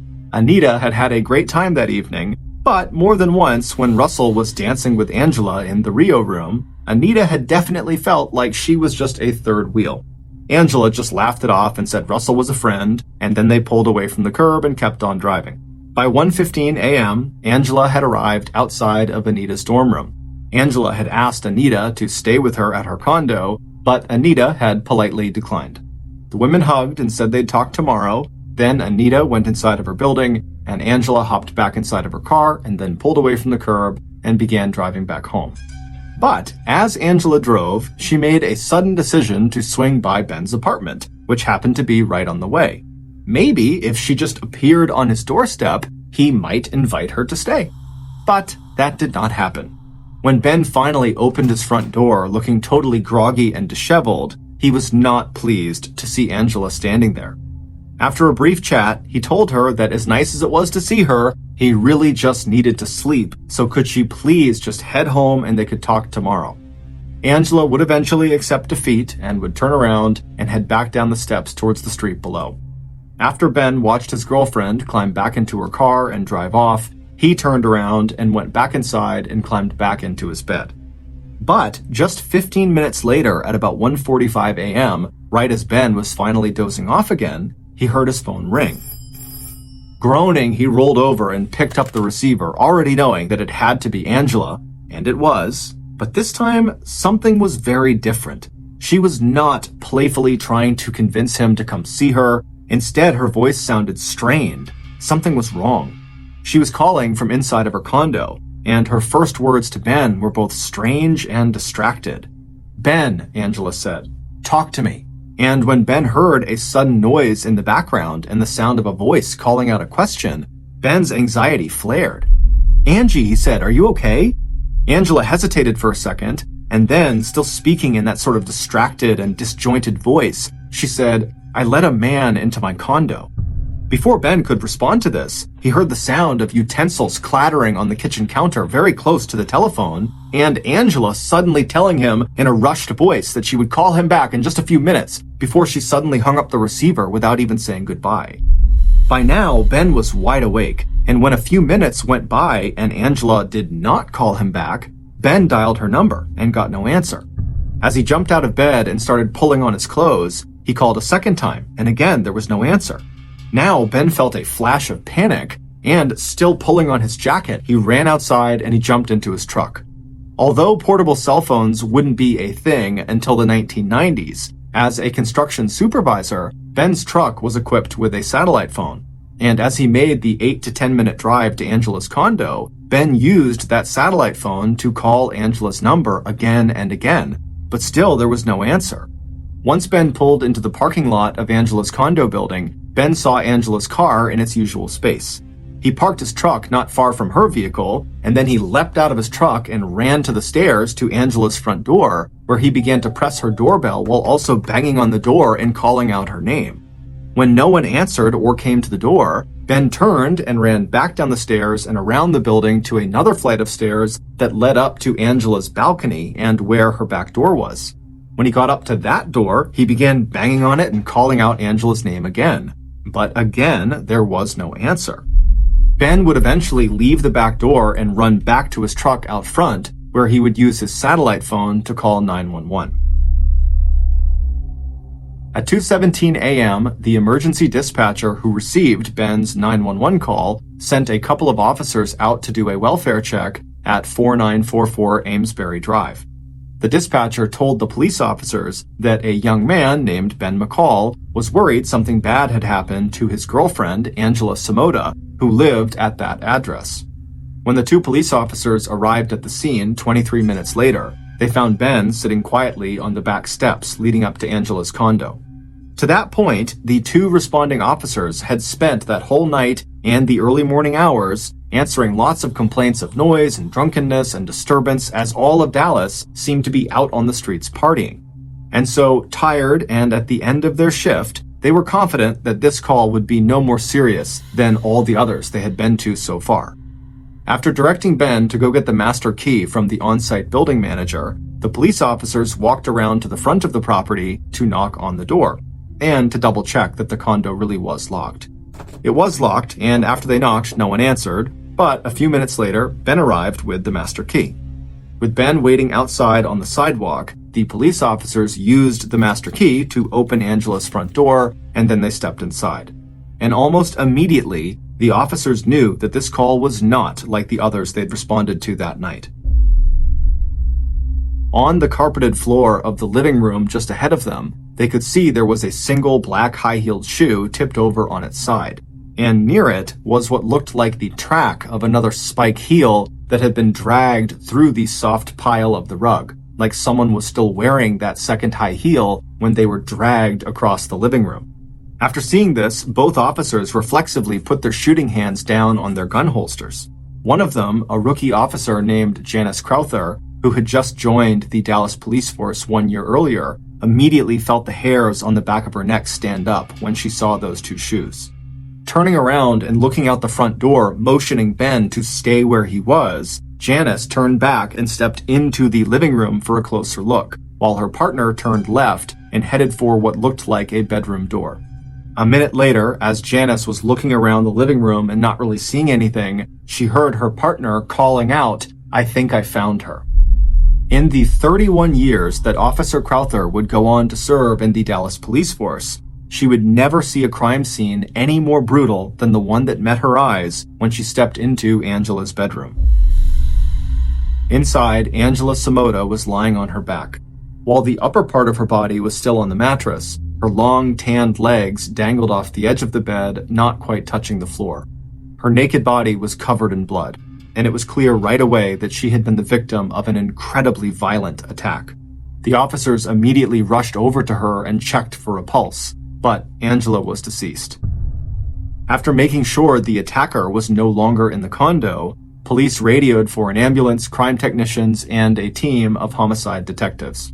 Within minutes, the street outside of Angela's condo, as well as her building's inside parking lot, became the scene of police cars and flashing lights as officers quickly cordoned off Angela's unit with yellow crime scene tape. 30 minutes later, lead detective Virgil Sparks and his partner Russell Graves were standing in Angela's bedroom looking at the ruined remains of a young woman who just hours before had had a vibrant life and a promising future. Their first impression was that this murder had been a crime of intense passion. In violent cases like this, where there was no sign of robbery, Police knew from their experience that the motives were often rage, jealousy, love, revenge, or some combination of those. Detectives would need to wait for confirmation from the crime scene techs and the results of Angela's autopsy, but it certainly looked to them like Angela had been the victim of a violent sexual assault. And since there was no sign of forced entry, it also looked like Angela herself had opened the door to her attacker. From the defensive wounds on Angela's hands and arms, and the single high-heeled shoe that was still lying in the middle of the living room, detectives also surmised that there must have been a struggle and that Angela had likely tried to fight off her attacker. And from the smears of blood on the bedroom light switch and the bloody residue around the drain in the bathtub and on the bottom of the shower curtain, it also appeared that after killing Angela, her attacker had used her bathroom to try to clean themselves off before leaving the condo and taking the murder weapon with them. Feeling sure that the killer had to be someone who knew Angela, the first people that the police wanted to talk to were the men in Angela's life, starting with Ben. If it was true that Angela had called Ben at 1:45 a.m., when, according to Ben, she sounded distracted and in trouble, which had prompted him to go check on her at her condo, and given that Ben called 911 at 2:17 a.m., then the murder had to have occurred during those intervening 32 minutes. If the killer wasn't Ben, then that meant Ben had just magically arrived at the condo within minutes of the killer making their getaway. It just seemed too convenient for Ben. So the detectives believed Ben had to be involved, or at least know something about what happened. His proximity to the crime and connection to the victim was just impossible to ignore. 30 minutes later, Ben was sitting across from the detectives in the interrogation room at the Dallas police station. And the thing detectives noticed about Ben right away was his very unemotional response to what had just happened to his girlfriend. Ben just kind of sat there quietly as if nothing had happened. So when Ben again brought up the phone conversation he'd had with Angela at 1:45 a.m., when she sounded scared and she said that she let a man into her condo, the investigators were just not necessarily buying it. They felt like maybe Ben was making this call up. So the detectives focused their follow-up questions not so much on this call at 1:45 a.m., but on whether Ben had been jealous that Angela had gone out that night with Russell and not him, and whether maybe Ben was just angry because maybe he suspected that Angela had other men she was seeing romantically besides him.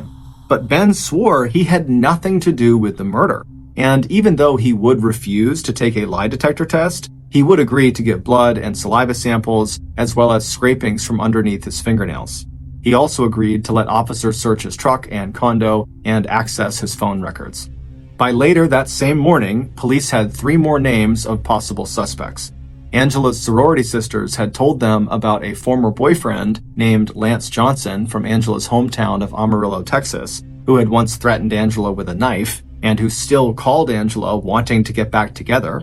The police also had the name of Joseph Patrick Barlow, the Southern Methodist University student who had been known to follow Angela around campus and leave notes on her car windshield, along with writing love poems to her. And then there was Russell, the young architect who had spent the evening with Angela and Anita, and who had asked Angela out on at least one date and had been stood up by her at least one time. But that afternoon, on October 13th, as police were getting ready to follow up with each of these men, they received a critical piece of new information that would change everything.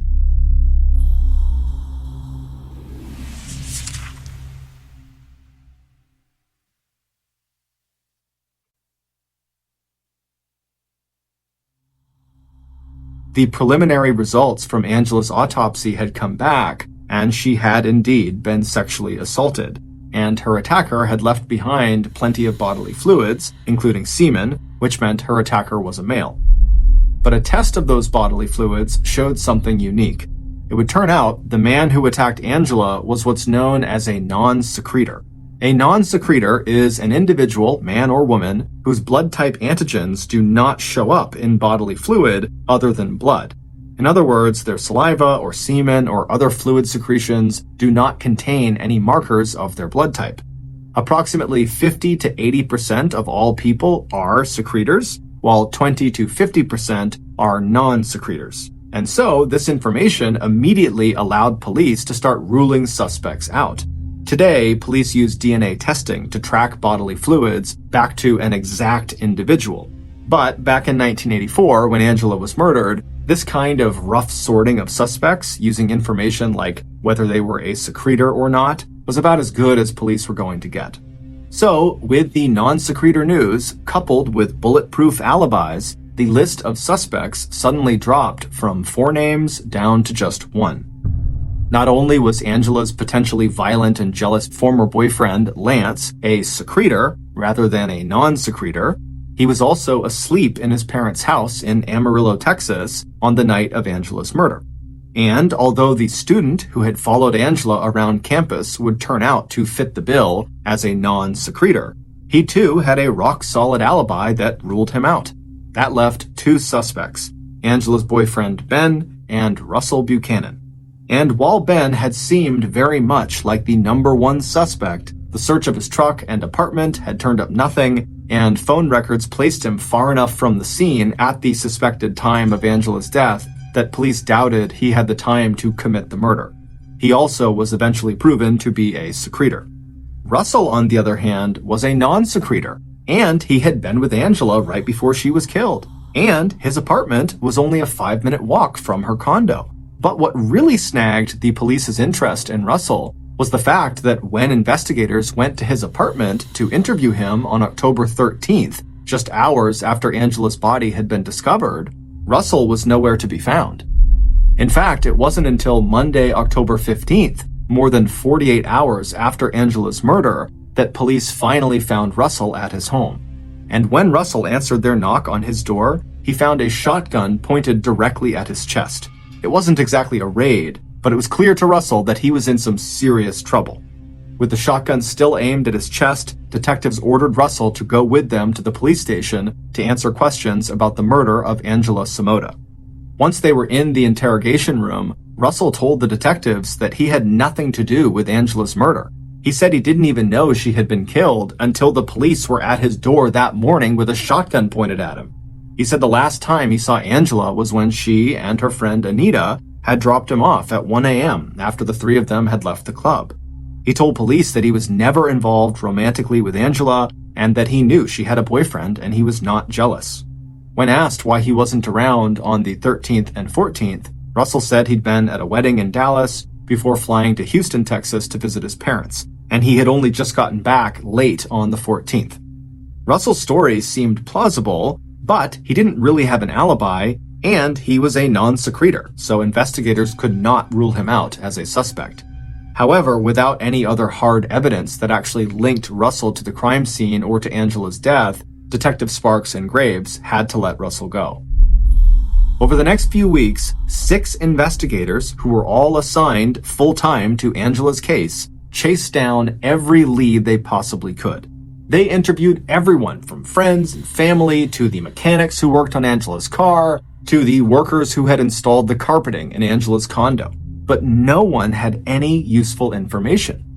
Crime Stoppers, a community program that encourages people to provide anonymous tips about crimes, featured Angela's case in a televised program and even offered a reward of $1,000 for any useful information. Also, Angela's own family offered a reward of $10,000 for information that would lead to her killer. But still, nothing came in.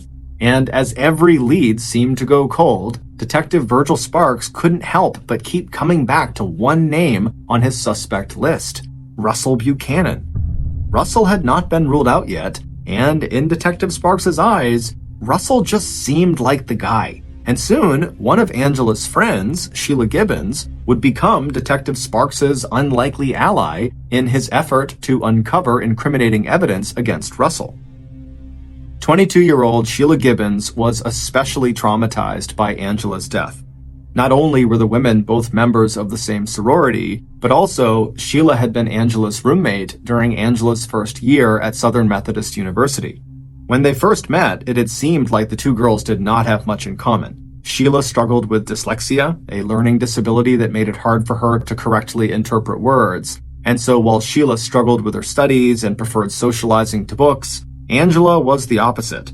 But over time, these differences actually seemed to draw the girls closer together. Sheila made sure that Angela didn't just study, and Angela helped Sheila focus on schoolwork. Even after Angela had moved into her own condo off campus, the women had remained very close. And just 1 week before Angela's murder, the two of them had had one of their regular get-togethers to catch up and chat about what was going on in their lives. On the weekend that Angela was killed, Sheila had been away from the university visiting her mother in North Texas, and that was where she was when she got a call from one of her sorority sisters who broke the terrible news. Sheila was completely devastated, and as soon as she got back to the campus, she went straight to the Dallas police station to see if there was anything she could do or tell them that would help in their investigation into Angela's death. And it was there at the station that Sheila happened to look over and see some of the crime scene photos of Angela right after she had been raped and murdered. And it was a sight Sheila could just never forget.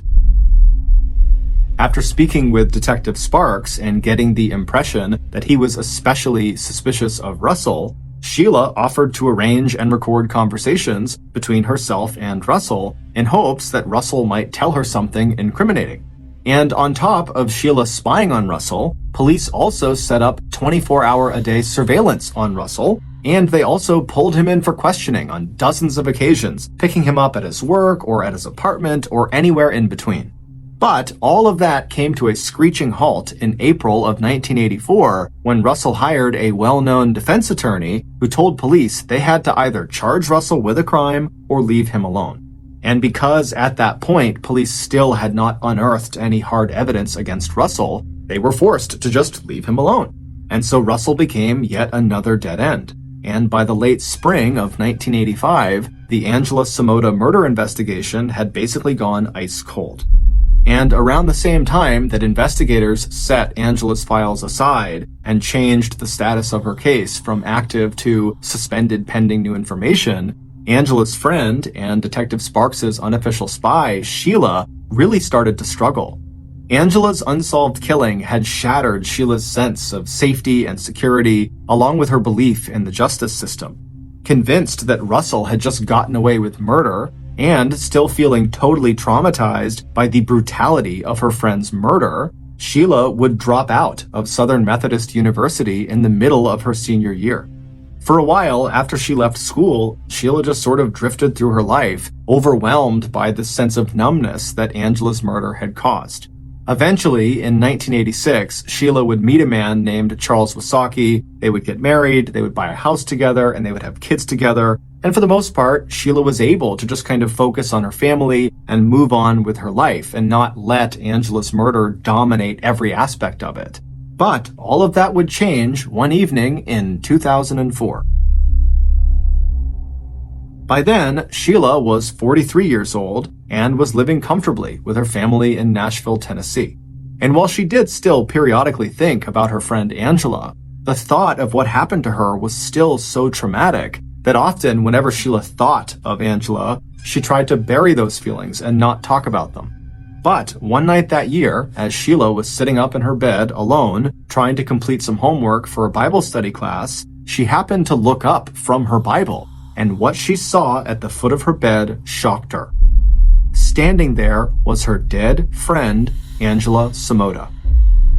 According to Sheila, Angela looked exactly as Sheila remembered her. From the clear blue eyes to the huge smile that used to light up the room, her friend was dressed in the same brown sweater and matching brown skirt that she had been wearing the last time she and Sheila had gotten together at Southern Methodist University to catch up on each other's lives. Even though Angela would vanish just a moment later, Sheila described that experience of seeing Angela standing there as a, quote, God nod, a message not from Angela, but directly from God, that it was time for Sheila to get out there and make sure Angela's murder case finally got solved. As Sheila lay there in bed, stunned by what had just happened, she thought back over all the advances in DNA testing that had been made over the last 20 years, and how every day it seemed like more criminals were being identified through the genetic traces they left behind, from their fingerprints to a stray hair or a drop of blood or saliva or semen. And so as she sat there, her sense of shock quickly gave way to a clear sense of purpose. She put her Bible down next to her, and then she reached over to the table and she grabbed the phone off the nightstand. A moment later, she was talking to an officer at the Dallas Police Department, asking to speak with the detective in charge of investigating Angela Somota's murder. And even though that call didn't net her any new information about the murder, that didn't stop Sheila from pursuing this God-given mission to solve her friend's murder. Over the next 12 months, Sheila would call the Dallas police station 781 times to request they do DNA testing in her friend's case to try to figure out who her killer was. But each time, the request was denied because the case was still cold, there were no new leads, and at this point, they didn't even think they had the original crime scene evidence anymore to test. And even if they did, DNA testing was very expensive, and for a case this old, it didn't seem worth it. Finally, after those 781 calls didn't work, Sheila decided to just get a private investigator's license. This way, she would have the professional credentials that would force the police to take her and her requests for DNA testing seriously. And in 2006, 2 years after Sheila had seen the vision of Angela in her bedroom, she finally started seeing real progress on Angela's case. That year, the Dallas police finally established a cold case department, and largely because of Sheila's rabid insistence over the years that they look into Angela's case, the first case this new department pulled for re-examination was Angela's. That year, working directly with Sheila, the detective handling Angela's case was able to track down the original physical evidence that had been collected at the crime scene, and they sent it off for DNA testing. Once the DNA analysis was finally completed, the results were entered into the Federal Bureau of Investigation's database of known and suspected criminals, but there was not an immediate match. However, investigators would continue to search that database, and finally, 2 years later, in 2008, Sheila got a call from the Dallas police saying they had found a match, meaning they had finally discovered who killed Angela. And when they told Sheila who the killer was, she could not believe it. Based on the DNA analysis, along with other pieces of evidence and testimony, here is a reconstruction of what really happened to Angela Somota. Back on the night of October 12, 1984, when Angela and her friends Anita and Russell were going from restaurant to restaurant and bar to bar having a good time, it didn't take long before Angela was drawing lots of admiring glances from men who were also at all of these establishments they were going to, especially when she and her friends stepped out onto the dance floor. Unlike a lot of the people who were out celebrating that night, Angela was drinking very little alcohol. As a result, her smile was genuine, her eyes were clear, and her movements were graceful and coordinated. The man who was sitting at one of the bars that night could hardly take his eyes off of this beautiful young woman in the black jumpsuit. And when Angela accidentally brushed up against him on her way to a table in the corner of that bar, this man felt a sudden thrill at the silky touch and warm scent of Angela's bare skin. It was then that he decided to follow her. He told himself that he just wanted to watch her, enjoy how good she looked, maybe just see where she lived and whether the boy she was with was also her boyfriend. So when Angela and Anita and Russell left the Nostromos Club at about 12:30 a.m., this man was waiting for them. He was standing just outside the exit to the club, maybe a few feet off to the side, so as not to be too conspicuous. Although, this man was over 6 feet tall and weighed nearly 260 pounds, so he was enormous, and so trying to remain anonymous had always been a big challenge for him. But luckily, that night, the street was so crowded with drunk people that he hoped this beautiful girl and her 2 friends would not notice him. And when Angela and her friends emerged from the club, they didn't. They just walked right past him without a second look. The big man waited a few seconds to let them walk a little bit farther into the crowd, and then he put his hands in his pockets, he put his head down, and he began secretly walking behind the 3 friends. The trio would push past the big crowd out into the street, they would cross over to the other side, and they would make their way to the parking lot where they climbed into Angela's Toyota Supra. By the time Angela had turned her car on and began backing out of her parking spot, the big man who had followed them was now sitting only a few spots away in his idling vehicle. As Angela put her car into gear and began driving out of the parking lot, the big man put his car into drive and then eased his foot off the brake and slowly hit the gas. It wasn't long before the big man felt another thrill. At the first stop Angie made, that was the name he'd overheard her friends call her, the young man who had been with them got out. He hugged Angie and then made his way into the nearby condo building. Meaning, even if that young man was Angie's boyfriend, he wasn't going to be spending the night with her. A few minutes later, the big man could hardly contain his excitement when Angie stopped again, this time at a college dormitory where she said goodbye to her other friend, the girl. Angie was now all alone. But the big man's smile faded when Angie's third stop took her to an apartment where she knocked on the front door. This couldn't be her own place, or she would have just used a key and walked in. A minute later, an outside light switched on, and the big man saw another young man open the door, and a moment later, Angie had stepped inside and the door had shut behind them. So that was it, the big man thought, at least for tonight. That young man who had just opened the door must be Angie's real boyfriend, and she is going to spend the night with him. The big man suddenly realized how tightly he was gripping the steering wheel, and he took a few minutes to force himself to just breathe and relax. But even as he was getting ready to turn his car back on and drive home, the door to this apartment opened again, and he saw Angie step back outside, her blonde hair shining like a halo in the porch light. Watching intently from his car, the big man held his breath, then let out a sigh of relief when the young man inside the apartment stepped back inside and closed the door. Angie was alone again. Breathing a little faster now, the big man in the car watched as Angie walked back to her Toyota. She unlocked the door, slipped once more behind the steering wheel, turned on the engine, and pulled back out onto the road. She never noticed the car that pulled out behind her and followed her the rest of the way home. 10 minutes later, Angie was climbing the steps to her condo on Amesbury Drive. The big man had parked his car on the other side of the street and made a mental note of which unit was hers. He had made up his mind. He was going to go inside. But it was important that he got to her right now before she was settled in her bed. So, after taking a deep breath, the big man looked around him to make sure no one was watching. Then he climbed out of his car, he shut the door quietly, and began walking across the street toward Angela's building.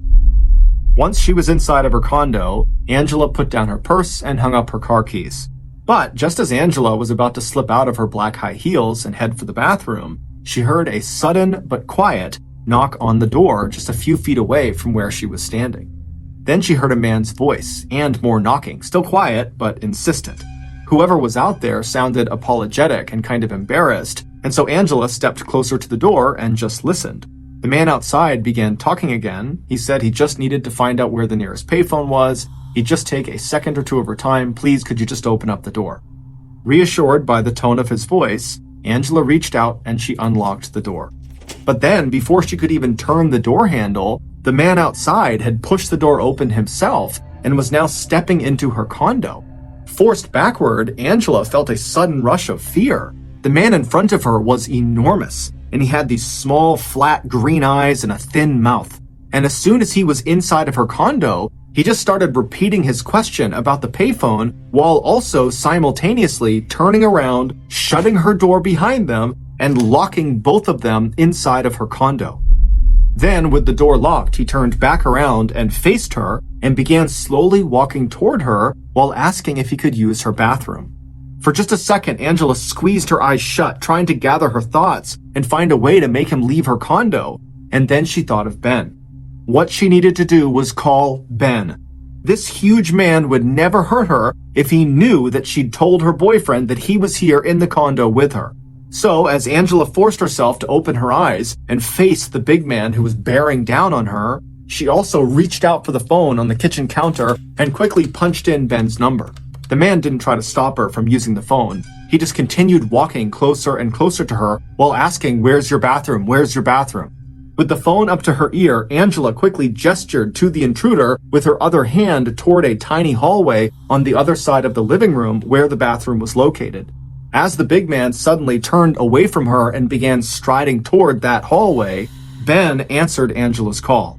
Right away, Angela began speaking, doing her best to stay calm, but her voice sounded strange and disjointed. "Ben," she said, "talk to me, please." And in the seconds that followed, Angela kind of awkwardly explained that she had just allowed a man into her apartment and he's using the bathroom and he's asking about a payphone, and did Ben know if there was a payphone near her condo? Maybe if the intruder knew where the payphone was, he'd just leave. But before Angela could explain anything else, the big man emerged from that hallway near the bathroom and strode right back over to Angela and again began asking her over and over again, "Where's your bathroom? Where's your bathroom?" The big man was now so close to Angela that the only way to put distance between her and him was to hang up the phone and back up. And so Angela quickly told Ben she'd call him back in a few minutes, and then she dropped the receiver onto its cradle. But before Angela could step away, the big man had taken one of the knives out of her butcher block on the kitchen counter, and even as Angela tried to turn and run toward the front door to escape, the big man lunged and he grabbed her with one arm around the waist and began pulling her away from the door. Angela did her best to fight back, but her attacker was way bigger and stronger than she was, and so a moment later she was being forcibly dragged across her living room towards her bedroom. After throwing her onto her bed, the big man climbed on top of her and then pressed down hard with his left hand over her mouth and face to stifle her screams. Then he violently raped her. After he was done, with his hands still pressed down over her mouth, he straddled her torso with one knee on either side of her, making sure she couldn't move. Then, with his free right hand, he reached over and he grabbed the knife he had taken from the kitchen that was sitting on the bedside table. Then, while staring straight down at Angela's wide eyes, the man raised the knife in his right hand over his head, and then he brought it straight down with all of his strength into the center of Angela's chest. Angela tried to buck him off, but seconds later he had pulled the knife out of her and then drove it back down again into a new spot in her chest. And he would do this over and over and over again, 18 total times. The force of these blows were so great that they broke Angela's breastbone, and even though the knife may have been as short as 2 inches long, it would go straight through Angela's heart and then come out of her back. And every time this huge man who was crouched over her like a monster raised the knife again to strike, a spray of blood left a thickening trail on the headboard and wall behind Angela and coated her face and body with droplets, except where the killer's left hand covered her mouth and where his enormous body covered her bruised and naked skin. Janice Crowther, one of the police officers who first discovered Angela's body early in the morning of October 13th, 1984, would later testify at the killer's trial that when she first walked into Angela's bedroom, it looked like Angela's heart had been cut out and was laying on top of her chest. It would turn out Angela's killer was a 36-year-old convicted serial rapist named Donald Bess, who had targeted Angela simply because he liked the way it felt when she accidentally bumped into him at the bar. That was all it took.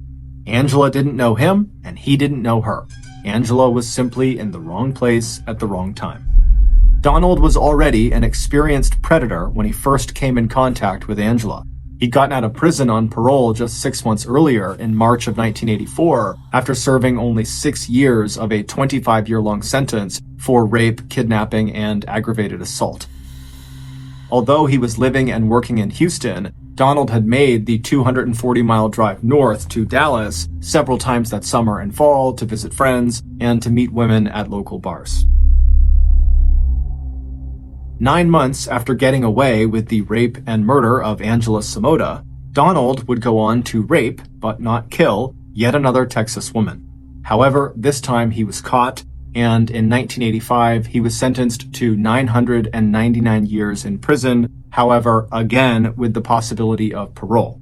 But in April of 2008, the DNA testing that Sheila had wanted the Dallas police force to do for so many years finally paid off when the DNA at Angela's crime scene matched Donald Bess's DNA. On June 18, 2010, Donald Bess was convicted of capital murder in the rape and stabbing death of Angela Samota, and he would be sentenced to death. Now 74 years old, Donald is still on death row at Palunsky Prison in Livingston, Texas. While there is no execution date as of now, Donald will never be eligible for parole. As for Sheila, when she finally heard the name of Angela's real killer back in 2008, she was shocked. For more than 20 years, she had completely believed that Angela's killer was Russell Buchanan. In February of 2012, Sheila met with Russell in Dallas to apologize for her attempt back in 1984 to connect him to Angela's murder, and her belief in the years that followed that he was the guilty party. Now a well-known and successful architect in Dallas, Russell was quick to forgive. In the end, Sheila's persistence had not only led to the discovery of Angela's real killer, but it had also finally lifted the cloud of suspicion Russell had been living under for more than 2 decades. Sheila is still a practicing private investigator. Her specialty is cracking cold cases.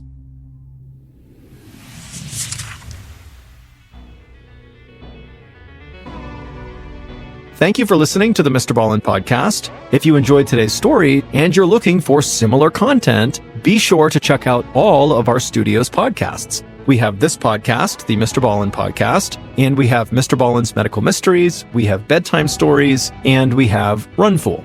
All you have to do is look up Ballen Studios wherever you get your podcasts, and you'll find all of them.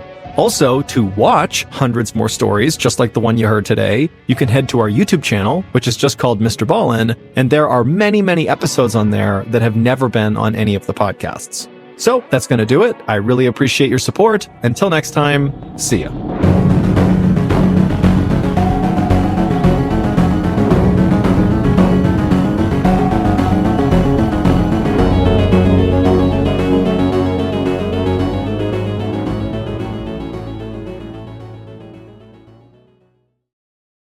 Hey fans of the strange, dark, and mysterious, today's episode is a fan favorite. It comes from episode number 50, which is titled The Man in the Bowler Hat. In the late 1800s, a very strange hotel was constructed in Chicago, Illinois. From the outside, it looked perfectly normal, but the inside of the hotel was anything but. Hallways were a maze of twists and turns, and there were trapdoors, sliding walls, and secret stairwells everywhere. But the shock factor of this hotel was part of its allure. Walking around and getting lost could actually be kind of thrilling. But what guests didn't know was that every time they got lost in that hotel, they might never find their way out again.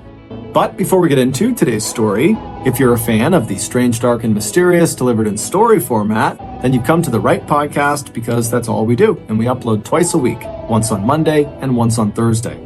So, if that's of interest to you, please offer to house sit for the 5-star review button, and when you're there, cut all the drawstrings on their sweatpants. Also, please subscribe to the MrBallen podcast wherever you listen to podcasts so you don't miss any of our weekly uploads. Okay, let's get into today's story.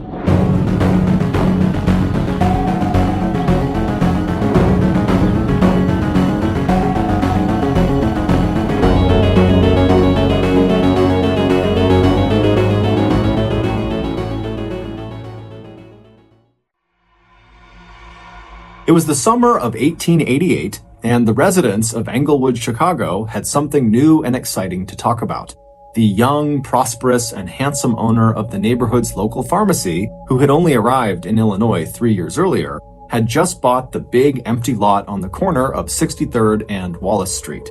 And since then, the owner, 28-year-old Dr. Henry Holmes, had let his many customers know that he was planning to build a grand hotel on that site, the likes of which this village on the south side of the largest Midwestern city in America had never seen before. But some Englewood residents had their doubts. On their way to or from work that July and August, groups of businessmen in black top hats and starched white collars paused at the huge vacant lot, tut-tutting over the cost of building on such marshy land, while sweat-stained day laborers shook their heads over the challenges of sinking a basement and foundation into that soft and shifting ground. But as Dr. Holmes himself looked at that ugly, barren property just across the street from his neat and profitable drugstore, all he felt was thrilled. It was the Gilded Age in America when captains of industry in Chicago lived in mansions so enormous that they looked like castles, showy and glittering gems spread out along South Prairie Avenue and North Lakeshore Drive. And now, after 3 years of hard work and saving money, Dr. Holmes was sure that building and owning this hotel would be his first big step towards joining the exalted ranks of the city's self-made millionaires. The design for the building had come to Dr. Holmes months earlier, all at once, a complete picture right from the start of how the hotel would look both on the outside and on the inside.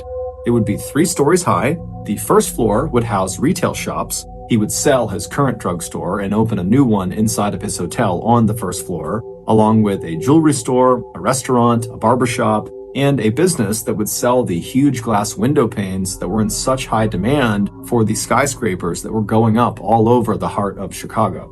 The second and third floors of what Dr. Holmes thought of as his castle would each contain 35 rooms, with the third floor offering suites of rooms for long-term residents. His own office would be located on the second floor in a corner overlooking the street. His quarters would also include rooms in the basement that he would use for his medical research. From the outside, the hotel would look impressive but ordinary. It was the interior of the hotel that Holmes intended to design in ways that he hoped would startle and delight the people who came to stay. It didn't take long for Dr. Holmes to commit this vision to paper, and by summer of the following year, 1889, he had the hotel blueprints and design finished, and enough money to start hiring construction workers. And just a few months later, on a hot day in July, Dr. Holmes watched with shining eyes from the doorway of his pharmacy as workers sank the first shovel into the wet earth across the street. His hotel project had officially begun. But despite his excitement, it would turn out that both the businessmen who had tut-tutted and shaken their heads over the cost of the project and the day laborers who had shaken their heads over the difficulty of building in marshy ground were right. The construction of Dr. Holmes's hotel would end up dragging for nearly 2 years until 1891 when they actually opened the hotel, but even then it wasn't done. They still had a year or 2 before it was actually finished. But as delayed as the project was, it actually would have taken even longer if Dr. Holmes had not been lucky enough to hire the man who would become not only his trusted construction foreman, but also his close personal friend. That man was Benjamin Pitezel. Benjamin Pitezel had arrived in Chicago from Indiana around the time Dr. Holmes's hotel was starting to be built. Benjamin was a tall, strong, 33-year-old carpenter who made up for his tendency to drink too much by his absolute devotion to his wife Carrie and their 5 children, who ranged in age from a few months old to 14 years old. Benjamin had come to Chicago determined to take any job he could that would provide for his growing family. And as he helped his wife and children off the train into Chicago's Grand Depot, he took special care with his 9-year-old daughter Nellie, who had been born with a clubfoot, a birth defect that twisted her foot out of shape and made it difficult for her to walk. Like so many people arriving in Chicago for the first time, the Pitezel family could hardly believe the noise and crowds and the skyscrapers in the center of the city that towered above the streets like the walls of a canyon. Another thing they couldn't believe was the smell from the huge stockyards in South Chicago. It wasn't just the smell of livestock. It was the stink from the slaughterhouses located along the South Side Railroad that made Chicago the meatpacking capital of the United States and the hog butcher for the world. After getting off the train, the older Pitezel children immediately covered their noses, but Benjamin told them that the smell wouldn't be so bad once they hopped aboard the next train that would take them out to the village of Englewood, where he'd heard that a hotel was going up, and the owner always seemed to need more workers, so maybe there was a job for him. It wasn't hard for Benjamin to go to the construction site and locate Dr. Holmes, who was now spending most of his time feeling frustrated by what he saw as the shoddy work done by many of the men he had hired. But few, if any, of the workers that Dr. Holmes had let go and withheld wages from afterwards ever stuck around to complain about it. In fact, a lot of these fired workers actually felt relieved as soon as they were let go, because there was something truly unsettling about the hotel's very unorthodox design. The outside was like any other hotel at the time, but the inside was unlike anything they had ever been asked to build before. The blueprints called for secret staircases, false walls and ceilings, trap doors, and passageways that dead-ended into doors that when you opened them, you were just looking at a wall, not into a room. The blueprints also showed rooms that had no doors or windows and were only accessible via sliding walls or secret passageways. and other rooms on the blueprints appeared normal, but they were actually padded around the outside with a layer of asbestos that made them soundproof. Inside Dr. Holmes's personal office space, workers were ordered to construct a large walk-in vault with a special room built around the outside of it to ensure that the vault could never be removed from the hotel unless the room itself was dismantled first. After one architect was declared incompetent by Dr. Holmes, he proceeded to walk off the site, wondering whether he'd been asked to build a hotel or a carnival-style funhouse. But anytime questions were raised about Dr. Holmes's design, the doctor would just say, "I gave you the blueprints, please just build my hotel." So on the afternoon that Benjamin Pitezel made his way over to the hotel construction site and found Dr. Holmes, he saw that the doctor was in the middle of an argument with the man that he had hired to build a glass-bending furnace in the basement that would produce the windows he hoped to sell in his retail store on the first level. The doctor was telling the furnace maker that the furnace he had just installed was not reaching high enough temperatures, a charge that the tradesman did not believe was true.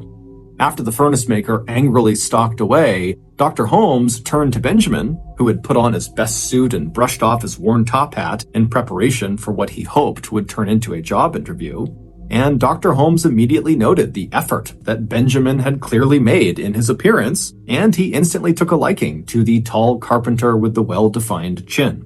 To Dr. Holmes, Benjamin immediately seemed like the kind of person he needed to help guide this gargantuan construction project to the finish line. Someone who really knew carpentry and who could handle themselves in what the doctor had come to feel was an increasingly hostile worksite. By the end of their initial 15-minute conversation, Dr. Holmes had indeed offered Benjamin a job, and he recommended temporary lodgings in Englewood for Benjamin and his family. Within just a few weeks, Benjamin had stepped into a supervisory role at the construction site, and sure enough, under his direction, both the quality and pace of work picked up dramatically. And while this was certainly very exciting for Dr. Holmes, it was nothing compared to the excitement he felt in early 1890 when he realized his investment into this hotel was about to pay off big time. In early 1890, Chicago got the news that they had just been named as the location for the 1893 World's Fair, beating out both New York City and St. Louis, Missouri. Chicago politicians and the team of architects who would design the buildings and exhibits for the extravaganza were already estimating that the massive event would attract at least 25 million visitors to the so-called Windy City, a nickname that Chicago had just earned, not for the cold breeze that blew off of nearby Lake Michigan, but because of all the windy talk by Chicago politicians who had assured the World Fair Selection Committee that their upstart city in the Midwest could throw a party like no one on earth had ever seen before.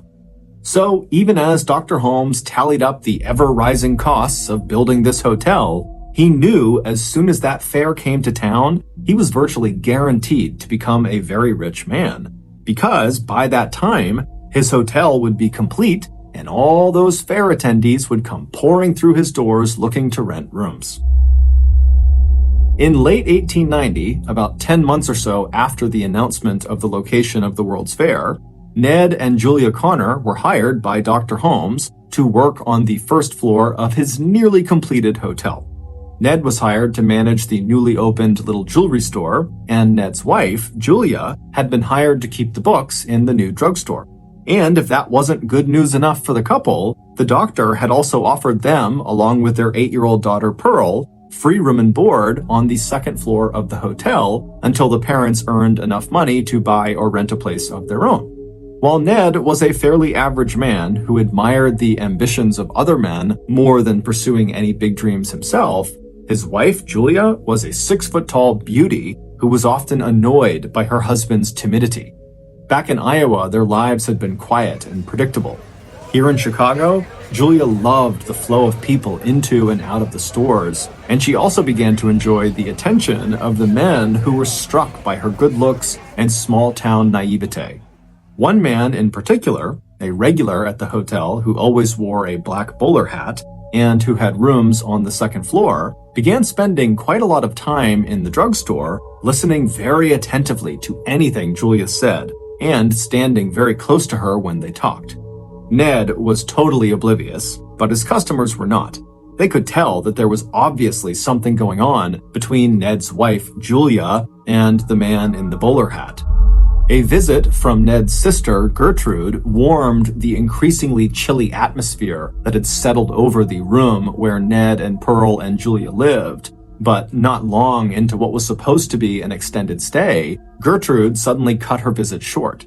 She didn't give much of an explanation other than to say that she found the hotel very gloomy and strange, and once or twice in the evening she had lost her way in the maze of hallways, and she was certain someone was following her.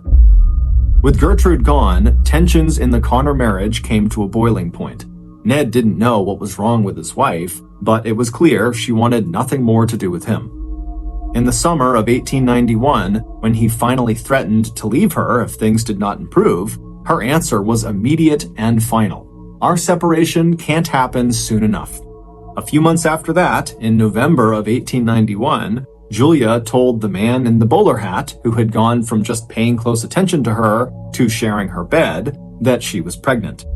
The man instantly agreed to marry her, but he had one very specific condition for marriage.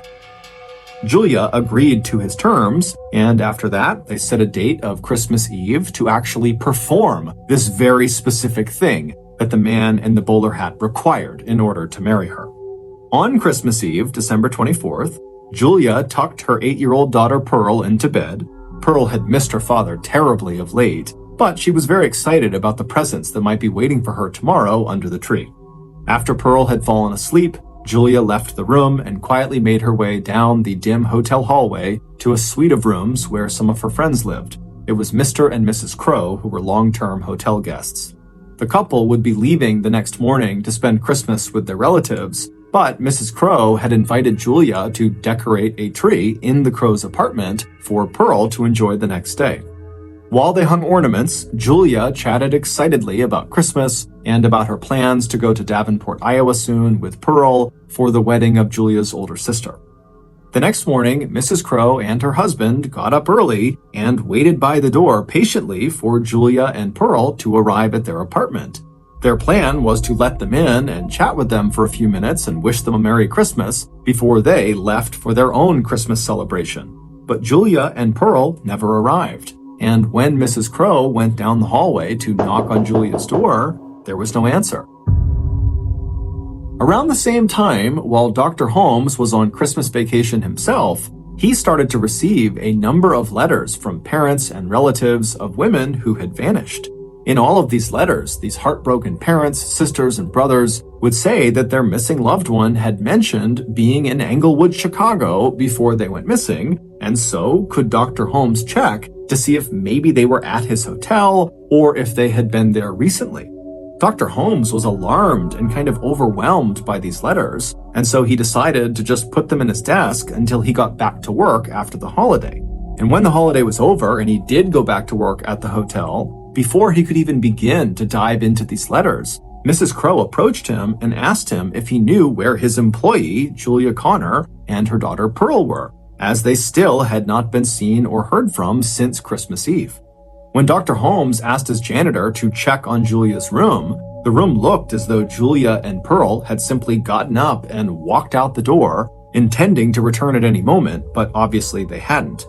As strange as this was, Dr. Holmes knew Julia's marriage had collapsed and that she was trying to plan a trip back to Iowa with her daughter to see family, and so he told Mrs. Crow that Julia and Pearl must have just decided to go to Iowa early. Mrs. Crow was not entirely sold because the whole thing seemed very strange, but she accepted the answer and walked away. After that, Dr. Holmes would spend some time looking into those letters about the other missing women, and he would send some follow-up responses to the family members and friends who had written him, mostly just saying that yes, some of these women had been at his hotel, but he really didn't know what happened to them after they left. Eventually, after looking at so many letters, Dr. Holmes decided that, these missing people were really not his responsibility, and so he kind of just stopped writing back. A few months later, in the spring of 1892, a few weeks before the scheduled start of construction of the Chicago World's Fair, Dr. Holmes hired another bookkeeper to replace Julia, who was still gone.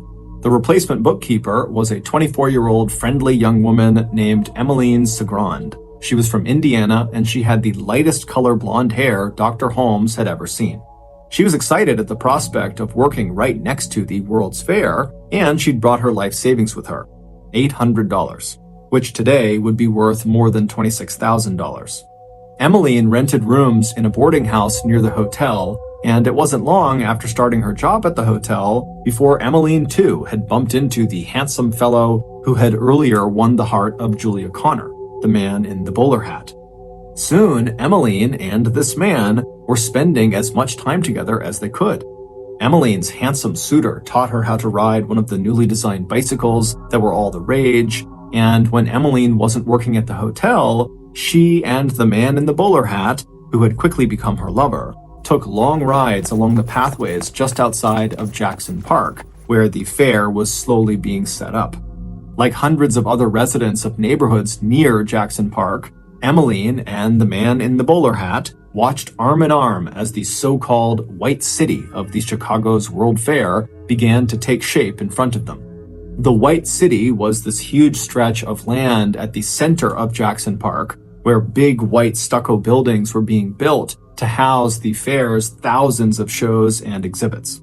That summer, Emmeline's lover had asked her to marry him, and Emmeline hardly waited for him to finish his proposal before she said yes.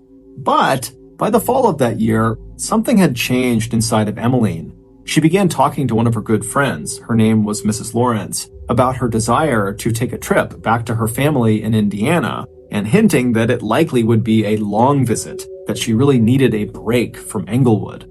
Then, sometime during the first week of December of that year, Emmeline visited Mrs. Lawrence, who lived on the second floor of Dr. Holmes's hotel. But not long after arriving, Emmeline told Mrs. Lawrence that she just hated being in that hotel. It was gloomy and dark and oppressive, and she just hated it. During this visit, Emmeline would also tell Mrs. Lawrence that she was worried about her life savings. She had handed it over to her fiancé, the man in the bowler hat, for safekeeping, as he had suggested. But every time she asked him to return it, he would just kind of blow her off. And as much as it pained her to say this out loud, she could tell his interest in her was also just waning. Before she left, Emmeline would give Mrs. Lawrence a Christmas gift that she had bought for her. Mrs. Lawrence would smile and thank her, and she would tell Emmeline to be sure to come back closer to Christmas because she had a gift for her as well. But shortly after that visit, Emmeline, just like Julia Connor and her daughter Pearl, seemed to have vanished.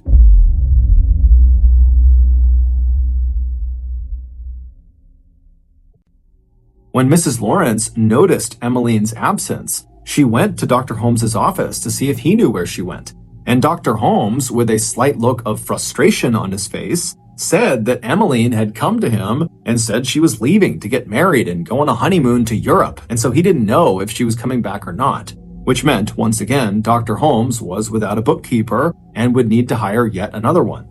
3 months later, in March of 1893, Dr. Holmes received yet another inquiry about a missing woman. But this time, it was about a woman he recognized. The sender was Emmeline Segrand's father, asking if Dr. Holmes had information that might help the Segrands find their daughter. Dr. Holmes was surprised and wrote back the same thing he had told Mrs. Lawrence, that Emmeline had left the hotel in December because of her marriage plans. Dr. Holmes suggested that the Segrand family contact her other employers and see if maybe they know something, and if they did learn anything about Emmeline's whereabouts, to please contact him and let him know. Emmeline's disappearance put Julia's and Pearl's disappearance in a whole new light for Dr. Holmes. It also made Dr. Holmes look differently at all those letters he had gotten from the family and friends of other missing women in the area. But Dr. Holmes was a busy man, and so not long after writing back to Emmeline's father, he was back focusing on expanding his business empire. An empire that included not only his hotel business, but also his mail order company that sold various ointments and elixirs he developed, including one he claimed cured alcoholism. A few months after Emmeline's father had sent that letter to Dr. Holmes, the World's Fair finally opened its doors. Thousands of people an hour strolled through the gleaming white exhibit halls inside of White City, where visitors from all over the world experienced for the first time things like elevators, moving pictures, voice recordings, Wrigley's chewing gum, Cracker Jack popcorn, and the zipper, which would revolutionize women's fashion. It was the first time people would taste brownies and the sausages that would later become the Chicago-style hot dog. 38,000 people a day rode on the world's first Ferris wheel, which was more than 25 stories tall and equipped with compartments that looked like rail cars and that held up to 60 people each. There was one man in particular who seemed to attend the fair every night, and that was the man in the bowler hat. He was handsome and refined looking, and he smiled at all the ladies, buying them cold dishes of ice cream while they watched the incredibly popular Wild West show put on by the famous frontiersman Wild Bill Cody. This same man who had seduced Julia Connor and Emmeline Segran before they went missing now graciously opened a path in the crowds for the older wealthy women whose families back home didn't expect to see them for days, and who would never know until it was too late that this wealthy mother or grandmother or relative was never going to come home at all. Smiling and attentive, the man in the bowler hat drifted in and out of the pavilions that housed exotic encampments of people from other countries and walked along the lagoons dotted with sailboats powered by brand new electric motors. Some nights, the man in the bowler hat left the fairgrounds alone. But other nights, as he headed toward Dr. Holmes's World Fair Hotel, he would be holding the arm of a woman, leaning over her protectively as the two of them made their way toward the gloomy castle on 63rd and Wallace. By the time the fair ended on October 30th, 1893, Chicago had in fact shown the world that the Windy City could throw the party to end all parties. The fair wound up breaking all sorts of attendance records, with a staggering 27 million people passing through their gates into the White City, which now stood empty and abandoned inside of Jackson Park. But as successful as the fair had been, it also had a dark side. During the fair, 12 firefighters had died trying to put out a blaze that burned down the Hall of Electricity. The mayor of Chicago, who was scheduled to be a part of the fair's closing ceremonies, was assassinated in his home just 2 days prior by a disgruntled and mentally ill voter. And police and private detective agencies were getting flooded with more and more reports of missing men and women, people who had left homes far away to see the wonders of the world at this fair, and then were never seen again. But with a homicide rate of 4 murders a day in Chicago at the time, police were so overwhelmed by violent crimes that only a very small handful of these missing persons reports got any attention. As for Dr. Holmes, the fair had indeed made him a rich man, but it was bittersweet.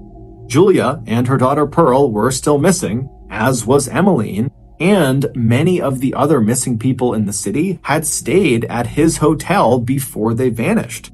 This, of course, caused Dr. Holmes a considerable amount of distress, but fortunately, during the fair, Dr. Holmes had met someone, and now, when he was with her, whatever stress he had just seemed to melt away.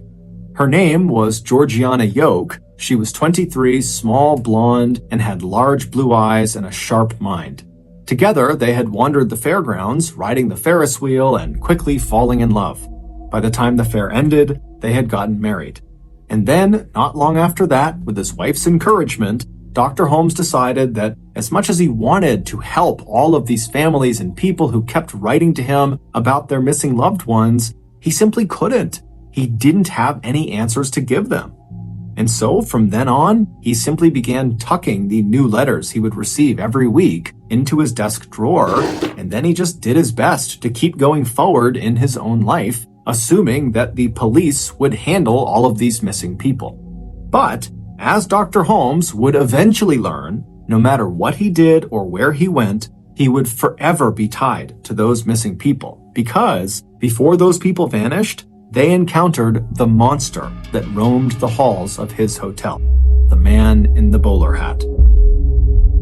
After the World's Fair ended, Dr. Holmes decided he needed to pursue a new business opportunity. And the idea he thought of was one that he had come up with years earlier when he was a medical student at Michigan University. But at the time, for whatever reason, he had just not acted on this idea. The idea was a little complicated, but the payoff could be huge. However, in order to make it work, the doctor needed a very trustworthy partner. So, late in the summer of 1894, roughly 8 months after the World's Fair had ended, Dr. Holmes looked up his good old trusty hotel construction foreman and close friend, Benjamin Pitezel, who was now living in St. Louis with his wife and children. Benjamin's drinking had only gotten worse over the years, and after finishing up the hotel project, he had struggled to make ends meet financially. So, after hearing Dr. Holmes's pitch about this new business idea, even though it required Ben to move away from his wife and kids temporarily to Philadelphia, Pennsylvania, something he really didn't want to do, and even though the plan seemed very risky, Ben ultimately agreed to do it. As for Benjamin's wife, Carrie, she was not thrilled at the idea of her husband being gone for an extended period of time, but like her husband, she trusted Dr. Holmes's business instincts. And just the year before, Dr. Holmes had actually paid out of pocket for Ben to get a life insurance policy worth $10,000, which is approximately $350,000 by today's standards. And as morbid as it was, the thought of that life insurance policy eased the anxiety Carrie felt about her husband temporarily relocating, because if something happened to him, their family would be okay, at least financially. So eventually, Carrie would give the plan her blessing. On the face of it, their plan was simple. Ben would rent office space in Philadelphia and get set up as a patent investor, someone who evaluates the potential success of newly patented inventions and invests money in the ones that look like they have good earning potential. With his knack for gadgets and machinery, all Ben really had to do was identify a couple of good money-making prospects. And then from there, Dr. Holmes would handle the rest. By August of 1894, Benjamin had arrived in Philadelphia and had found a small office with an upstairs set of bedrooms. In the downstairs office window, anyone who was walking by could see a new, neatly lettered sign that read "Patents Bought and Sold." Ben didn't have to wait very long before he had his first customer. It was a young carpenter whose invention for improving the production and quality of handsaws was promising enough that Ben scheduled a second meeting with him for the following week. But when the young man came back the following week to the patent office on Tuesday, September 4th, Benjamin was nowhere to be found. After waiting nearly an hour downstairs, the young man began calling out for Benjamin, but there was no answer. So the young man decided to go investigate. He stood up from the chair he was in and walked around the desk toward the back door of the office that led to a set of creaky stairs. He took those stairs up to the second floor, and as he turned down the short upstairs hallway toward a partially opened door, the young man suddenly stopped. There was this horrible smell in the air. He clapped his hand over his mouth and his nose, and with a terrible sense of dread, he walked forward and then pushed that partially open door all the way open. A minute later, gagging at what he had just seen, the young man was back out on the street. He ran to a nearby drugstore and he told the store owner that something terrible had just happened inside of the new patent investment office a few doors down. A few minutes later, the young man and that shop owner were looking down at the bloated and putrefying corpse of Benjamin Pitezel. Ben was lying on his back on the floor, baking in the hot sunlight that was beating into the room through the glass of the closed window nearby. His hair and part of his face had been badly burned. His tongue was swollen and stuck out of his mouth. Also, draining out of his mouth was a stream of strange-looking red fluid. Just from the looks of it, it seemed fairly obvious that Benjamin had been dead at least for a couple of days.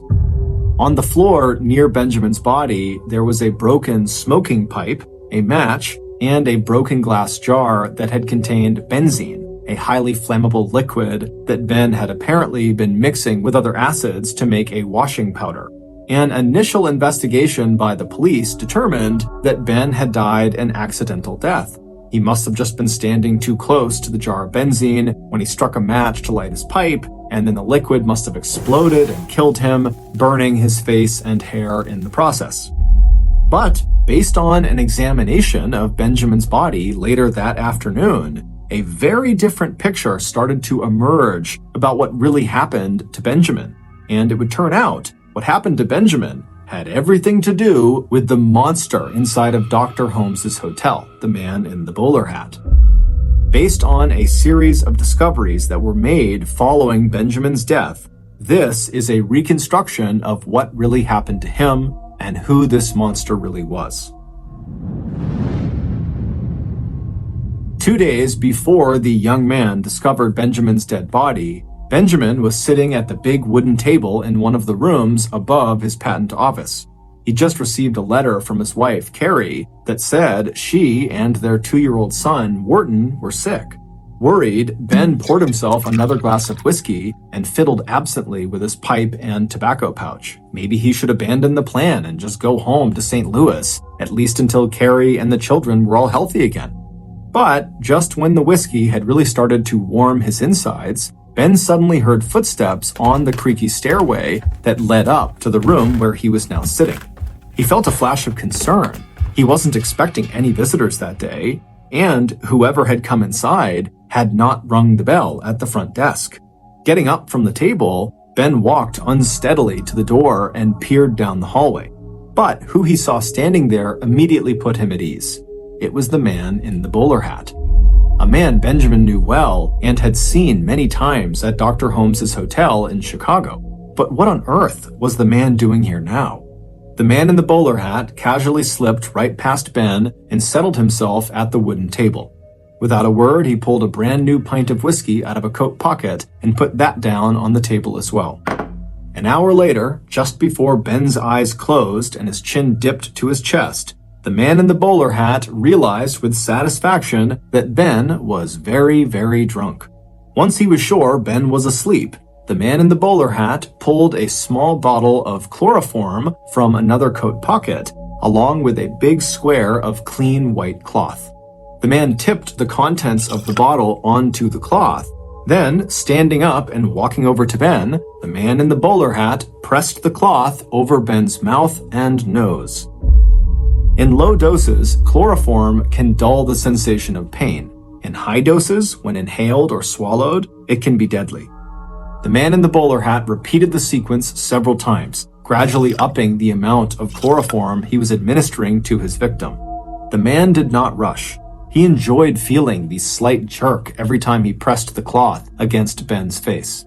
Once the man was sure that Ben was dead, or at least close to it, he pulled Ben's body onto the floor on his back and then poured another 2 ounces of the chloroform straight down Ben's throat, pressing down on Ben's chest at regular intervals to ensure that the drug made its way into Ben's stomach.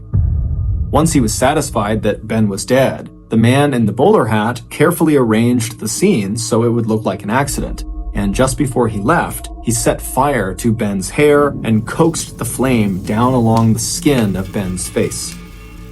But it would turn out the killer made a huge miscalculation, because the doctors at the morgue who would examine Benjamin's body just hours after it was discovered 2 days later on September 4th, they would find evidence that Ben's death was not an accident.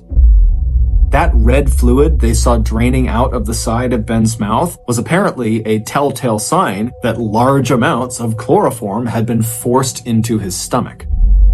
It would turn out Benjamin was not the man in the bowler hat's first murder victim.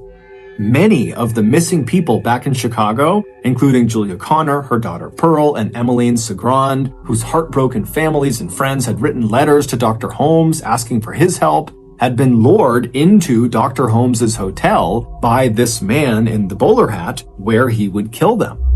And to everyone's shock, the man in the bowler hat was none other than Dr. Holmes himself. But as shocking as that was, it was nothing compared to the horrific details of the crimes Dr. Holmes committed. The tip that broke the case wide open and revealed Dr. Holmes's killing spree came from a fellow criminal who had met Dr. Holmes in St. Louis, Missouri. In exchange for the name of a shady attorney who could help Holmes set up the patent office in Philadelphia, Holmes had revealed every detail of the intricate insurance scam he was going to pull off with Benjamin, and he promised this criminal a cut of the profits. According to the plan, Benjamin would arrive in Philadelphia, and once he was all set up as a patent investor, he and Holmes would fake Ben's death and then collect on Ben's life insurance policy, the one that Dr. Holmes had bought for him.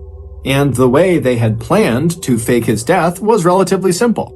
The doctor would substitute a badly decomposed and seemingly unidentifiable dead body from the morgue right in the back of the patent office, and then when the body was discovered, the doctor and Ben's wife Carrie would both claim that the body was that of Benjamin Pitezel. And then the Pitezels and Dr. Holmes would split the huge payout from the life insurance policy 50-50. Except that Dr. Holmes never had any intention of splitting that payout with anyone.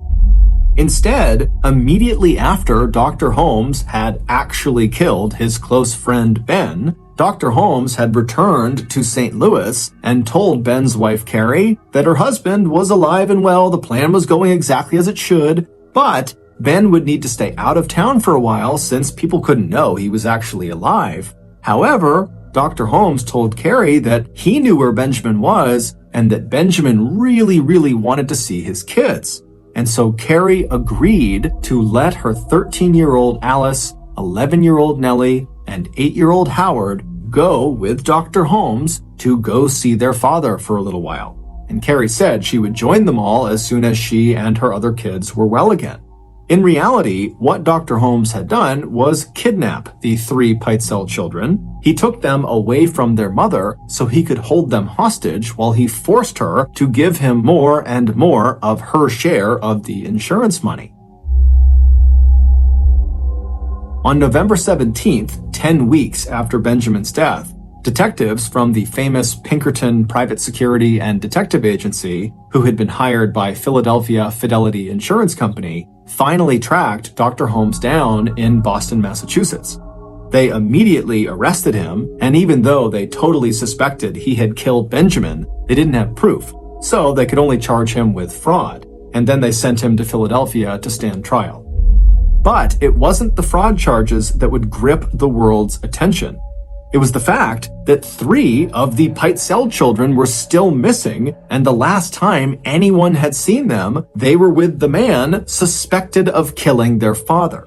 And when Dr. Holmes and Ben's wife Carrie both appeared in court in Philadelphia to face these fraud charges, the stricken mother could not have cared less about the money. She had only one question for the police and for Dr. Holmes and for all of America. Where are my children? It was a question that would become banner headlines across the country. It would also become an absolute obsession for one Philadelphia detective named Frank Geyser, who was determined to find the answer. Throughout the summer of 1895, everyone in the country held their breath as they followed the path of Detective Geyser as he crisscrossed the United States and Canada looking for the missing Pitezel children. Using letters that little Alice and Nellie had written to their mother over the weeks they were dragged from place to place by their captor, Dr. Holmes, Detective Geyser would eventually make 3 heartbreaking discoveries. Dr. Holmes, of course, never actually sent these letters the girls had written, in which they had named and described different places they were staying, and they had begged their mother to come get them or at least write back to them. Instead, Dr. Holmes kept their letters in a metal box that police would find among his possessions. On July 15th, buried in the backyard of a charming little house that Dr. Holmes had rented back in October of the previous year, Detective Frank Geyser found the bodies of the 2 Pitezel sisters. Alice and Nellie had been forced by Dr. Holmes to climb inside of a trunk together where they were gassed to death. The doctor then dragged their small bodies outside and tossed them into a shallow grave. Before covering their bodies with earth, Dr. Holmes had cut off Nellie's legs so her body could not be identified by the girl's club foot. It wasn't until weeks later, on August 27th, that Detective Geyser finally succeeded in finding the 3rd missing Pitezel child, 8-year-old Howard. Dr. Holmes had poisoned the little boy, cut his body into pieces, and then burned the pieces inside of a coal stove in another house the doctor had rented in Indiana. Along with a clotted mass of the boy's hair and bones that had gotten caught inside of the stovepipe, Detective Geiser found the little boy's most treasured possession collecting dust in the corner of the living room. It was a brightly colored spinning top with a handle in the shape of a tiny man that Benjamin had bought for his son at the 1893 Chicago World's Fair. As news spread about the discovery of the 3 Peitzel children's bodies, Dr. Holmes was finally charged with 4 counts of murder. On July 19th, shortly after the discovery of Alice and Nellie, Chicago police lined up outside of Dr. Holmes's hotel and began a floor-by-floor, room-by-room search of the building. And what they discovered would finally explain why the layout of Dr. Holmes's hotel was so strange. It was because he had literally built the hotel to kill people. The moving doors and dead-end passages were perfect for stalking his disoriented guests, mostly young vulnerable women and older wealthy women whom he could rob before killing. After he killed them, he would slip their bodies into an opening in the wall on the second floor that led to a greased chute, and then the bodies would tumble down the chute into the basement where he could dispose of the corpses at his leisure. The furnace in the basement was not a glass-bending furnace. It was a furnace for cremating bodies. The hotel's soundproof rooms with the peepholes and the secret gas piping that led directly into them meant that he could gas his victims and watch them slowly die in agony while no one could hear their screams and cries for help. And in one room, investigators discovered a blood-soaked wooden dissection table, along with women's bloody clothes and undergarments, and a bag of the doctor's lethal surgical tools. It was here, on that dissection table, that Dr. Holmes had taken Julia Connor late on Christmas Eve in 1891. She was pregnant with Dr. Holmes's baby, and the specific condition for marriage that Dr. Holmes had required, that Julia had agreed to, was that Julia would get an abortion performed by Dr. Holmes himself. But after Julia climbed up on that table to have this operation done, the doctor just began stabbing and slicing her. After he killed Julia and then went upstairs and promptly killed her 8-year-old daughter Pearl, it's believed Dr. Holmes then stripped all the flesh from their bones and sold their skeletons to a nearby medical school. As for Emmeline Segrand, instead of marrying his young assistant as promised on those afternoons they spent at the World's Fair, he lured her inside of the walk-in vault in his office and then shut and locked the door behind her. For a while, Dr. Holmes just allowed himself to enjoy the sound of her sobs and cries for help in the airless, soundproof chamber. But once those delicious noises began to ebb, he turned on the gas that led into the vault. Police would discover a print of Emmeline's foot stamped into the door of the vault where, in her final moments, she had pressed with all of her might to try to force the door open. At Dr. Holmes's trial for the murder of Benjamin and the 3 Peitzel children, Dr. Holmes's wife, Georgiana Yoke, was shocked for a lot of reasons, but she was especially shocked to discover that she was actually one of 3 women, all married to the same man, Dr. Holmes. 3 living wives, that is. Dr. Holmes is also assumed to have killed one other woman who he married in order to inherit her deed to a valuable piece of land in Texas. As Dr. Holmes abandoned one wife after another without legally divorcing them, he also abandoned at least 2 legitimate children he had fathered. In April of 1896, convicted of murder, locked in prison, and facing the death penalty, Dr. Holmes confessed to having committed at least 27 murders. In his autobiography, Dr. Holmes wrote, quote, "I was born with the devil in me. I could not help the fact that I was a murderer, no more than a poet can help the inspiration to sing." On May 7, 1896, Dr. Holmes stepped up onto the gallows at Moyamensing Prison in Philadelphia. After kneeling down and murmuring a prayer to himself, Dr. Holmes stood and the guards put a black cloth bag over his head and placed a noose around his neck. At 10:13 a.m., the trapdoor underneath Dr. Holmes's feet suddenly opened, and down he fell. It would take 15 minutes of violent squirming and jerking around before America's first serial killer was finally dead.